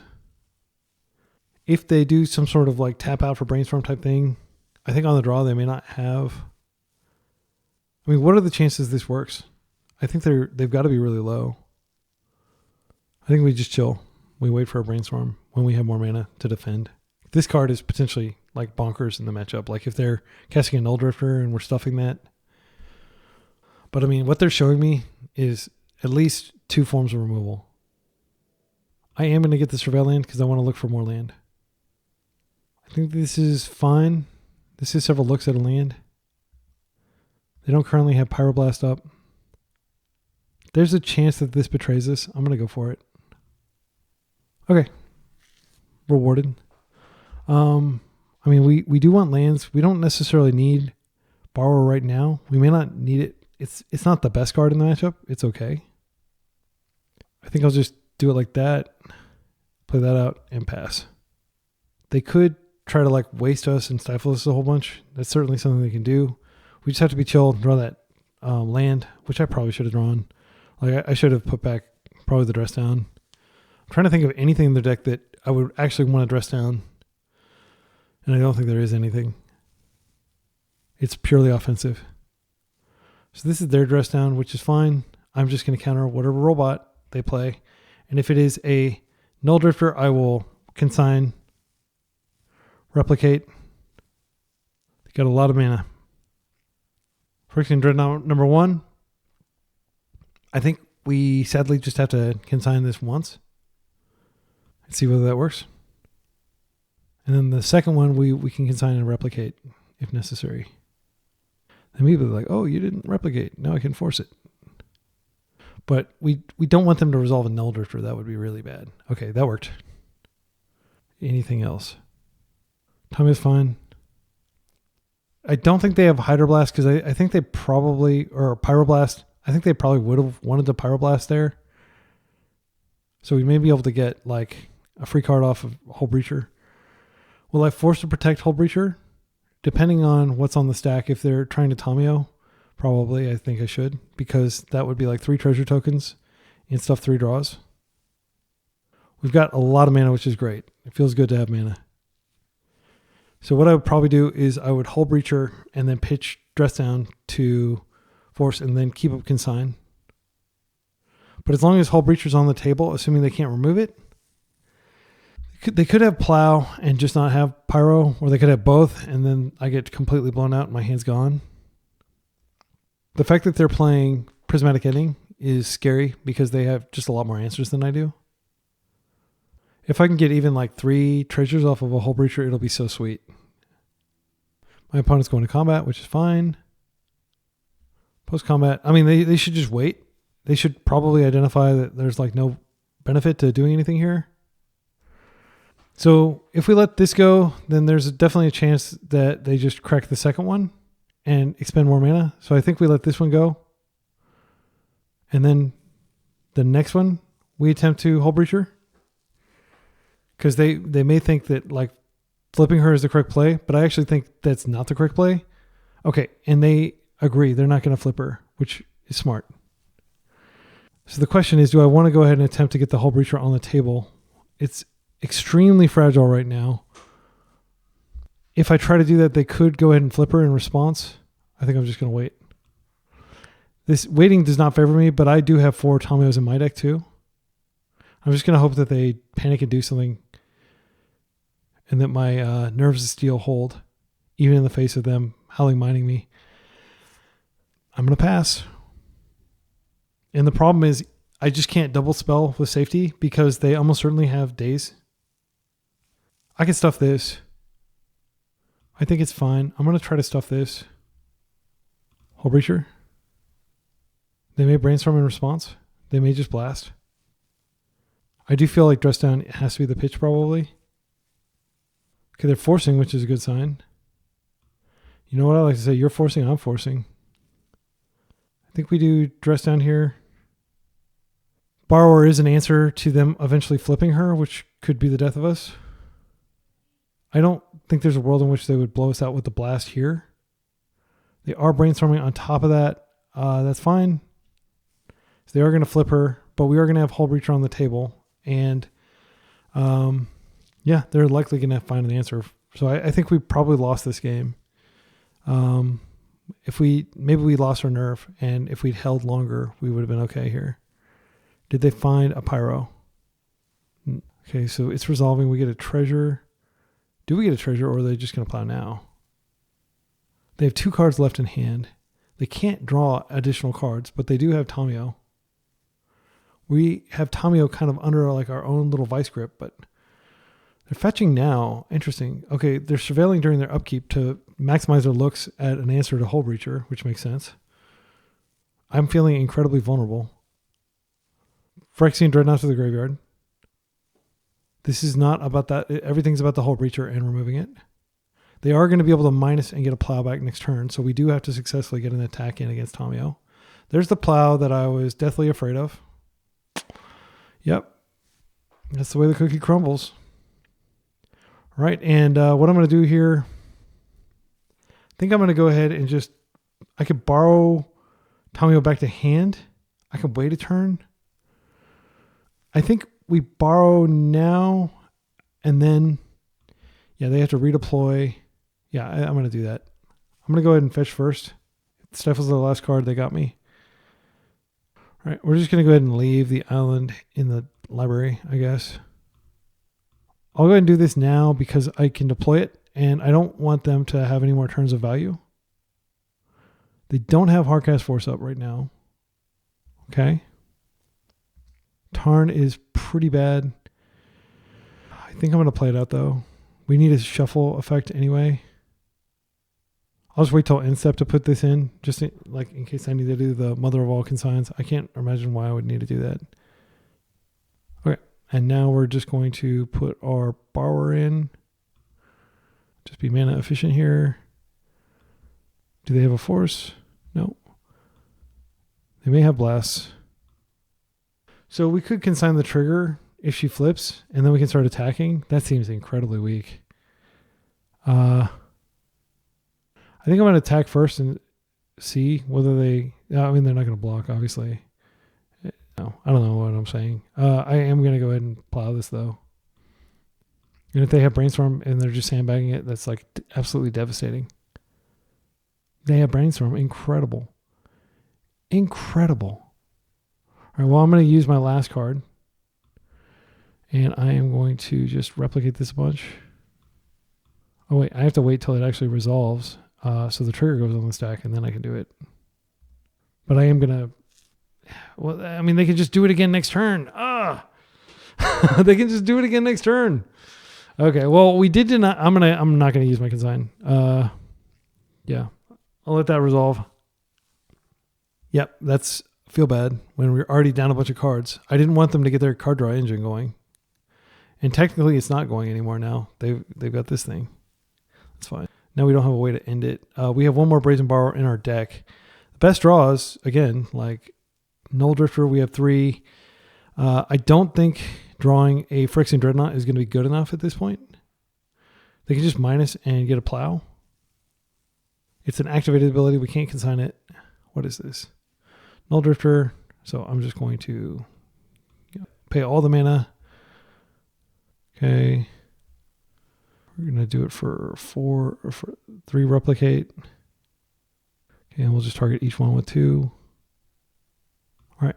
And that is, come on. I guess we have to choose the same target for the last one. Okay, this should stop both triggers. Now they don't draw. Okay. All right. We did it. Now they've only got this powerful Tamio on the table. Now Nulldrifter doesn't do it for us. Wait, we actually have enough mana to hardcast a Nulldrifter now. Holy guacamole. 1, 2, 3, 4, 5, 6, 7. I mean, they could definitely daze it, but I don't think daze is likely in their deck. I'm going to take the Consign this turn and Nulldrifter next turn. And then we're going to see whether Nulldrifter gets us out of it. Obviously, they'll still have a Tamio going to town. They could waste us. That would actually be really heads up if they start wasting us here. Okay. They didn't think to waste us yet. If they have daze, that's a blowout. I think it's better to keep something in hand. And if they daze, they just win. But I'm going to do this. I do get the 2 cards either way. Okay.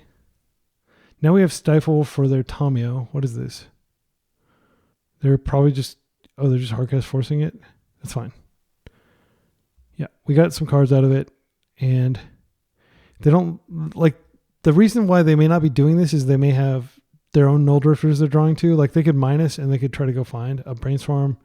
They have 1, 2, 3, 4, 5, 6, 7. They have exactly enough to cast a Nulldrifter here. Okay, they're plussing. They are wasting our lands now, which makes sense. We've shown them that we cannot be trusted with land. So this doesn't get anything in our deck. We might as well just hold it. Yeah, it's a very vulnerable position to be in. Well, I guess I would like to stifle, using yet another card to stop your one card that is just taking over this game. Okay. And now they do have a wasteland, which can cut us off some of our other lines. They decided not to waste here. Not sure why. I think we upkeep cast Brazen Borrower is my instinct. And I'm just going to keep the Consign up. We won't be able to stop both of the things. But we need to have something to hit Tamio. This is a desperation move. We have to get Tamio off. It'll take 2 turn cycles. They probably have so many Red Blasts and Plows in their deck, and they can even kill it with a Prismatic Ending. Okay, they're plussing. So we're going to attack for 2, and we're just going to keep her in homeostasis. There's a dress down. This draws them a card. Another dress down, okay. You're covered double. Delta. Okay, wow. We're getting lucky in the sense that they don't seem to have found anything off those dress downs. And we are going to get to hit Tamio once. All right. We have several subsequent things covered. She's going to go to 1. I think it's probably okay to play this out just for the shuffle and also to dissuade them from wasting us because they might waste us and that would be bad. We just can't fetch this until we have already brainstormed away bad cards. Okay, so we're never going to be able to kill her at this rate. We're just waiting for them to draw removal to remove our pressure on her. Worst draw in the deck. We do have their threats covered, but that doesn't necessarily mean we're going to win here. Doorkeeper Patrol is fine. I will just let it resolve and then I'll plow it. Okay. They gain a life. Tamio goes back down to 1 loyalty. Yeah, this mirror is freaking brain buster. That's for sure. Okay. We're just waiting for them to draw Nulldrifters and stuff. Another Tamio is fine. They can technically block and then they can minus to get a plow, but that will require sacrificing their Tamio here. Wasteland is a land that we can play. I'm going to play it out. I'm going to go ahead and attack Tamio.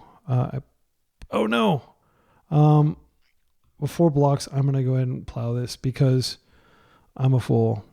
Okay, yeah. We have to actually hit her. Yeah. Okay, we do. So now, I think I am going to waste this, like in case it's their only red source in the deck. Like I don't want them to be able to draw. They probably play a second one, but it might just be for Prismatic Ending, and I don't want them to be able to Prismatic End my Borrower. Because I played a deck the other day that didn't actually have any red cards in the sideboard. It was just playing Prismatic Ending purely for, or playing Volk purely for a third color with Prismatic Ending. All right, something other than land, please. All right, no luck. We got another land. All right, and we are running out of time too. We're both kind of low on time. This one I can't stop, unfortunately. Yeah, that's... So they can just cleanly trade here. And Tamio's back on the lamb, like running away, avoiding. All right, and now a lot of my hope is drained because I'm gonna have to consign when I put the any permanent out. A second borrower actually is probably the best draw on our deck right now. Force is terrible. We're just going to die to Tamio here. Yeah. And as I said, this doesn't actually fetch lands. I err on the side of fewer fetchables, more fetches. That's just my mana-based design philosophy. And this is one of the rare situations where we do suffer as a result of not having very many fetches. Okay, they're minusing to grab a brainstorm here. They're going to brainstorm. They're going to find something to kill us with. I have a very hard time believing that they are not going to be able to kill us here. But if it's like a robot, we can stop that. But we can't stop Tamio's inexorable tick up toward domination. There's a Dreadnought. I'm going to consign, and I am going to replicate. I'll just do this a lot just to make sure. Cast with replicate. Boom. Okay, replicate 3 times. And unfortunately, we could wait and do this with the Stifle on the stack, but I'm going to assume that they have, same targets. Yeah, we could have just waited and forced, but it's a 2-for-1 either way. At least this way we keep our force just in case it is relevant later in the game. They're fetching. Now do they have a Nulldrifter? They're pondering. They've been getting a lot of cantrips, that's for sure. We've seen 2 ponders and 1 brainstorm this entire game, which is probably one of the reasons we're losing. Our opponent's seen, 1 brainstorm. There's another Tamio. Yep.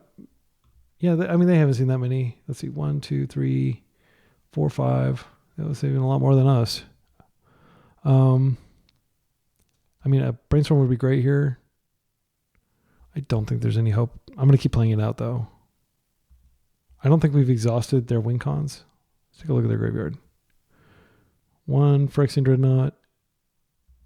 1 Nulldrifter. They can create clues now. 2 Phyrexian Dreadnought. Yeah, I'm struggling with seeing a line. Brainstorm is the only thing that can potentially set us free here. Ponder. Let's find a Brainstorm.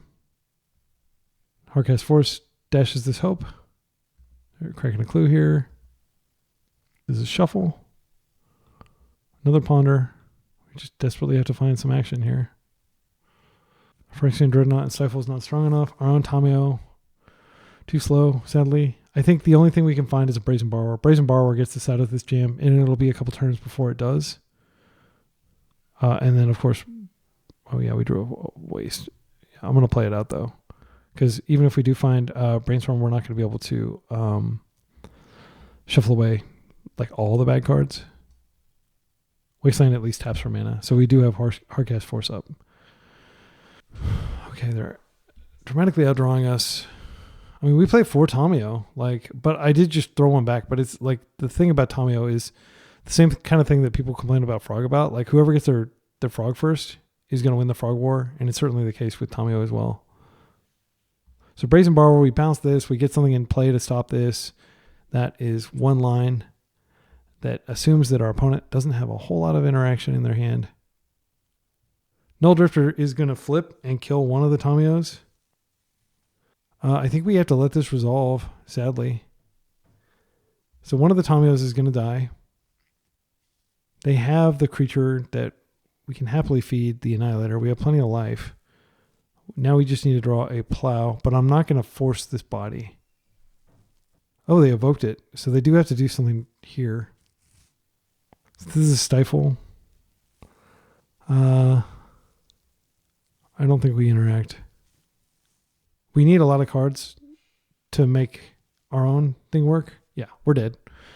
This was a miserable game. It's an exciting mirror match, but like this, I don't know what it was, like what we did wrong, where things went off the rails, but like game 3 was just atrocious. And normally I would be like, oh, I'm not even going to publish this on YouTube because nobody wants to watch me being miserable. But our opponent played really well as far as I can tell. We just got so we converted our 4-1 into a 2-3, which is not great. But we do have enough play points to play again without paying, so that's nice. So I'm always fine with losing to, what do we lose to here? Death and Taxes. I think like that Death and Taxes game was closer than it could have been. We beat lands. We lost to Nadu Breakfast, and we lost to, what is this deck? Oh, we lost to Delver, we lost to Stiflenought, we lost to Breakfast, and we lost to Death and Taxes. This game, I'm trying to remember. It'll all be listed in the video description and with timestamps. But essentially, I love this deck. We can see that, like, I think I'm just relatively inexperienced at playing the mirror. I would love any feedback you all have on, like, if I screwed up really badly somehow there. It felt like I was trying to play conservatively, and like I think there might have been one or two situations where I kind of got blown out, but I don't think there was no one point in which the game collapsed. It just was a series of like drawing a whole lot of land, which we played 19 land. I mean, we drew a lot more land. We drew practically every land in our deck.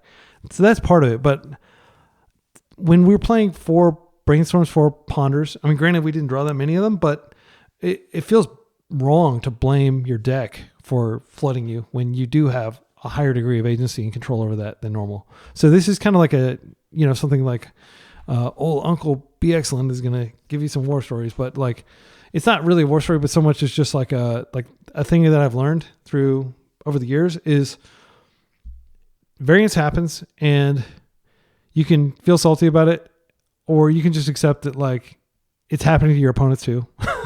Right? It happens to everybody, and it's just a part of the game. And I'm really glad that it's happening in this league that I was already, not doing great in, versus, the finals of Eternal Weekend or something like that, right? So, and variance happening in a negative way to you does not mean that variance is not going to happen negatively next time, right? Like flipping tails does not mean you're due a heads the next turn. But, it's just something to keep in mind and not sweat too much. Like, I'm going to turn this off after I finish this video, and I'm going to go and get back to work. And I'm not going to think too much about it because I did my best, and I'm going to read the comments tomorrow when I wake up, and hopefully people will have some good critique of my play and my decisions. Hopefully we'll be able to identify why I lost that match, and hopefully it won't just be variance. Hopefully there will be some practical reasons for things that I'm doing wrong, because I want to improve. It felt like Hullbreacher was not the greatest card, frankly. Like, it got me 1 treasure. It bought a force. We both forced. Then it got plowed. So it was basically, it was up. It was a 2-for-1 essentially, but like 3 mana, that you're like carefully, surgically timing and all that stuff for a 2-for-1. I think that a lot of the mistake was me not just holding this. It is possible that I lull my opponent into complacency and they try to ultimate and then I Hullbreacher. But even then, I just get a whole bunch of treasure. It's not like I'm denying them drawing a whole bunch of cards. So it's basically like a glorified stifle. Like treasure, mana was never a bottleneck during that match. So I am just not completely sold that this card belongs in my sideboard. It could be that like playing a third Nulldrifter or a fourth Nulldrifter. Nulldrifter was great every time I drew it. I was never sad to see a Nulldrifter when I boarded it in. There was a situation, I think, where I put it back. But when you bring in consigns, which you do want to bring in the mirror, I believe that is correct because I stopped many cards that would have been death with consign. I stopped those, the Nulldrifter and the triggers, which is great to be able to do with one card. When you bring in consigns and you bring in your, and you don't take out your dress downs and your stifles, but you do take out your Doorkeeper Troll, then you effectively guarantee that your trigger stopping is always beneficial for you and you're never stopping your opponent's triggers off of their good stuff. So I do think that, like, that reinforces that even though we lost, I do think that the boarding strategy was correct. So what I would probably do here, I mean, this seems dramatic, but maybe just add the fourth Nulldrifter because, like, it felt really good. It's way better than Hullbreacher because Hullbreacher gets countered, Hullbreacher gets red blasted, Hullbreacher gets plowed. Like any number of things happen to Hullbreacher. Like I think we're good against combo is what I'm saying. I don't think we need Nulldrifter as yet another thing to bring in against like Karnforge. I think Karnforge between the Force of Negation and the 4 Consign to Memory, I think we're good. But in these long grindy matches, Nulldrifter is good. I think Nulldrifter would be really good if I can't remember if we resolved it against D&T, but clearly it's like a good card. And being able to draw the cards, maybe it's not a D&T card. This is a situation where if this were Orcish Bowmaster, I do think that would be better. But Orcish Bowmaster has negative synergy with Doorkeeper Troll. There's no synergy there at all. Like it's worse because you've got Doorkeeper in your deck. The other thing about Orcish Bowmaster is it does put you into a third color, and I really like this configuration. I didn't miss PE. Technically, PE, Prismatic Ending, could have gotten rid of the Tamio, the flip Tamio, and that's something but, you know, Brazen Borrower resets it, and it's an on-color answer, and it's also a threat. Like, Brazen Borrower feels so much better than PE right now. So I just don't think there's a reason to go into a third color right now. And when I go back to Curionaut, I'm probably also going to just stay pure blue-white because I just don't think that it's necessary to have Prismatic Ending right now, and it's not necessary to have a splash color. Red Blast is fine, but it actually doesn't. How many of those matches we just played would Red Blast have been relevant in? It wouldn't have been relevant in D&T. It would have potentially been relevant in the Nadu matchup, and a lot of people are like, oh, you got to play Red Blast because of Nadu. But like, at least in my experience, against Bant Nadu and against the Elf Nadu, they're usually getting Nadu with a green spell, like a Court of Calling or a Green Sun Zenith or even like a Natural Order. Like, Red Blast is only good if they just happen to have Nadu on the stack because they're casting it from hand. And, you know, Dress Down is a much more flexible, powerful card that works against a lot of the decks we played, like Urza Saga decks, that we could bring in and, you know, you just dress down the Nadu and then you plow it. And so you kind of have like your own makeshift Red Blast effect. It's not as good, but it's still a 1-for-1 because Dress Down is one card, but you're paying 3 mana to answer a 3 mana permanent. It's not bad. So I would say that I think like having 3 Dress Downs felt great, and playing fewer than that, I'm not sure. Like, you could definitely argue that, like, okay, you play some Dress Downs and maybe you play fewer Doorkeeper Trolls. Dress Down doesn't belong in the Urza Saga version of the deck. I don't know. It's exciting because I do believe that there's the Curionaut version that's all in on Dreadnought, and then there's this blue-white version that has the option of having Nulldrifter, and I will, you know, insist that Nulldrifter is a sideboard card and not a main deck card. I genuinely believe that. I think it's terrible against like decks like Eldrazi that are exiling your lands. Anyway, you don't need to hear me talk more about this, but like, I do think it's an excellent sideboard card, and it felt great every time I cast one. So I am going to try 4 Nulldrifters, and I'll probably pull out that. So that is where I'm going to leave the deck. I'm looking forward to playing another league with it, probably this weekend, maybe playing 2 leagues. I hope you enjoyed this longer form of video. If you enjoy, like, I'm somebody who watches multi-hour YouTube videos all the time, not just Magic, but like video essays and stuff like that. And I found that I like having a big long video that I can just play once and watch at double speed and like come back to and stuff, instead of having to like go and shop around between rounds. So it is nice to just have a single video. I mean, I'm playing the same deck the whole time, right? It's basically like I'm playing it all within one 24-hour period. So why not publish it as one video, even though it's probably going to be like a 4-hour video, maybe 4.5 hours, 5 hours. I don't know. Once the video editing software is done, I'll know how long it is. But I really enjoy just like sitting there. Like, Quantity has a quality all its own. You know, you're getting like all this information, and you're seeing all these matchups, and you're kind of having like pseudo reps watching me punt and watching me make mistakes, like the horrific mistake where I accidentally stifled the draw trigger instead of the trigger that, like, you know, evoke trigger, sacrifice trigger on dear Nulldrifter. That was definitely the punt of the video. Definitely the biggest punt I've made maybe in like weeks. But I learned from it, and I'm never going to do that again. And I hope you never do that, because you benefited from watching this video. So if you're going to pick up this deck, I highly recommend it. I love blue. I love white, especially just having access to Plow. I love the very light splash. I love that we can play 2 basic islands, and that came up in the lands matchup, for example. And I love just like Brazen Borrower. I still think that this card is just insane. And that everybody should be playing it if they're playing like a tempo style deck that has access to days and stuff. Like, it just seems like the ultimate tempo card to play that's both a threat and an answer. It's great. Anyway, I'll leave it there. Until next time, be excellent to each other and party on.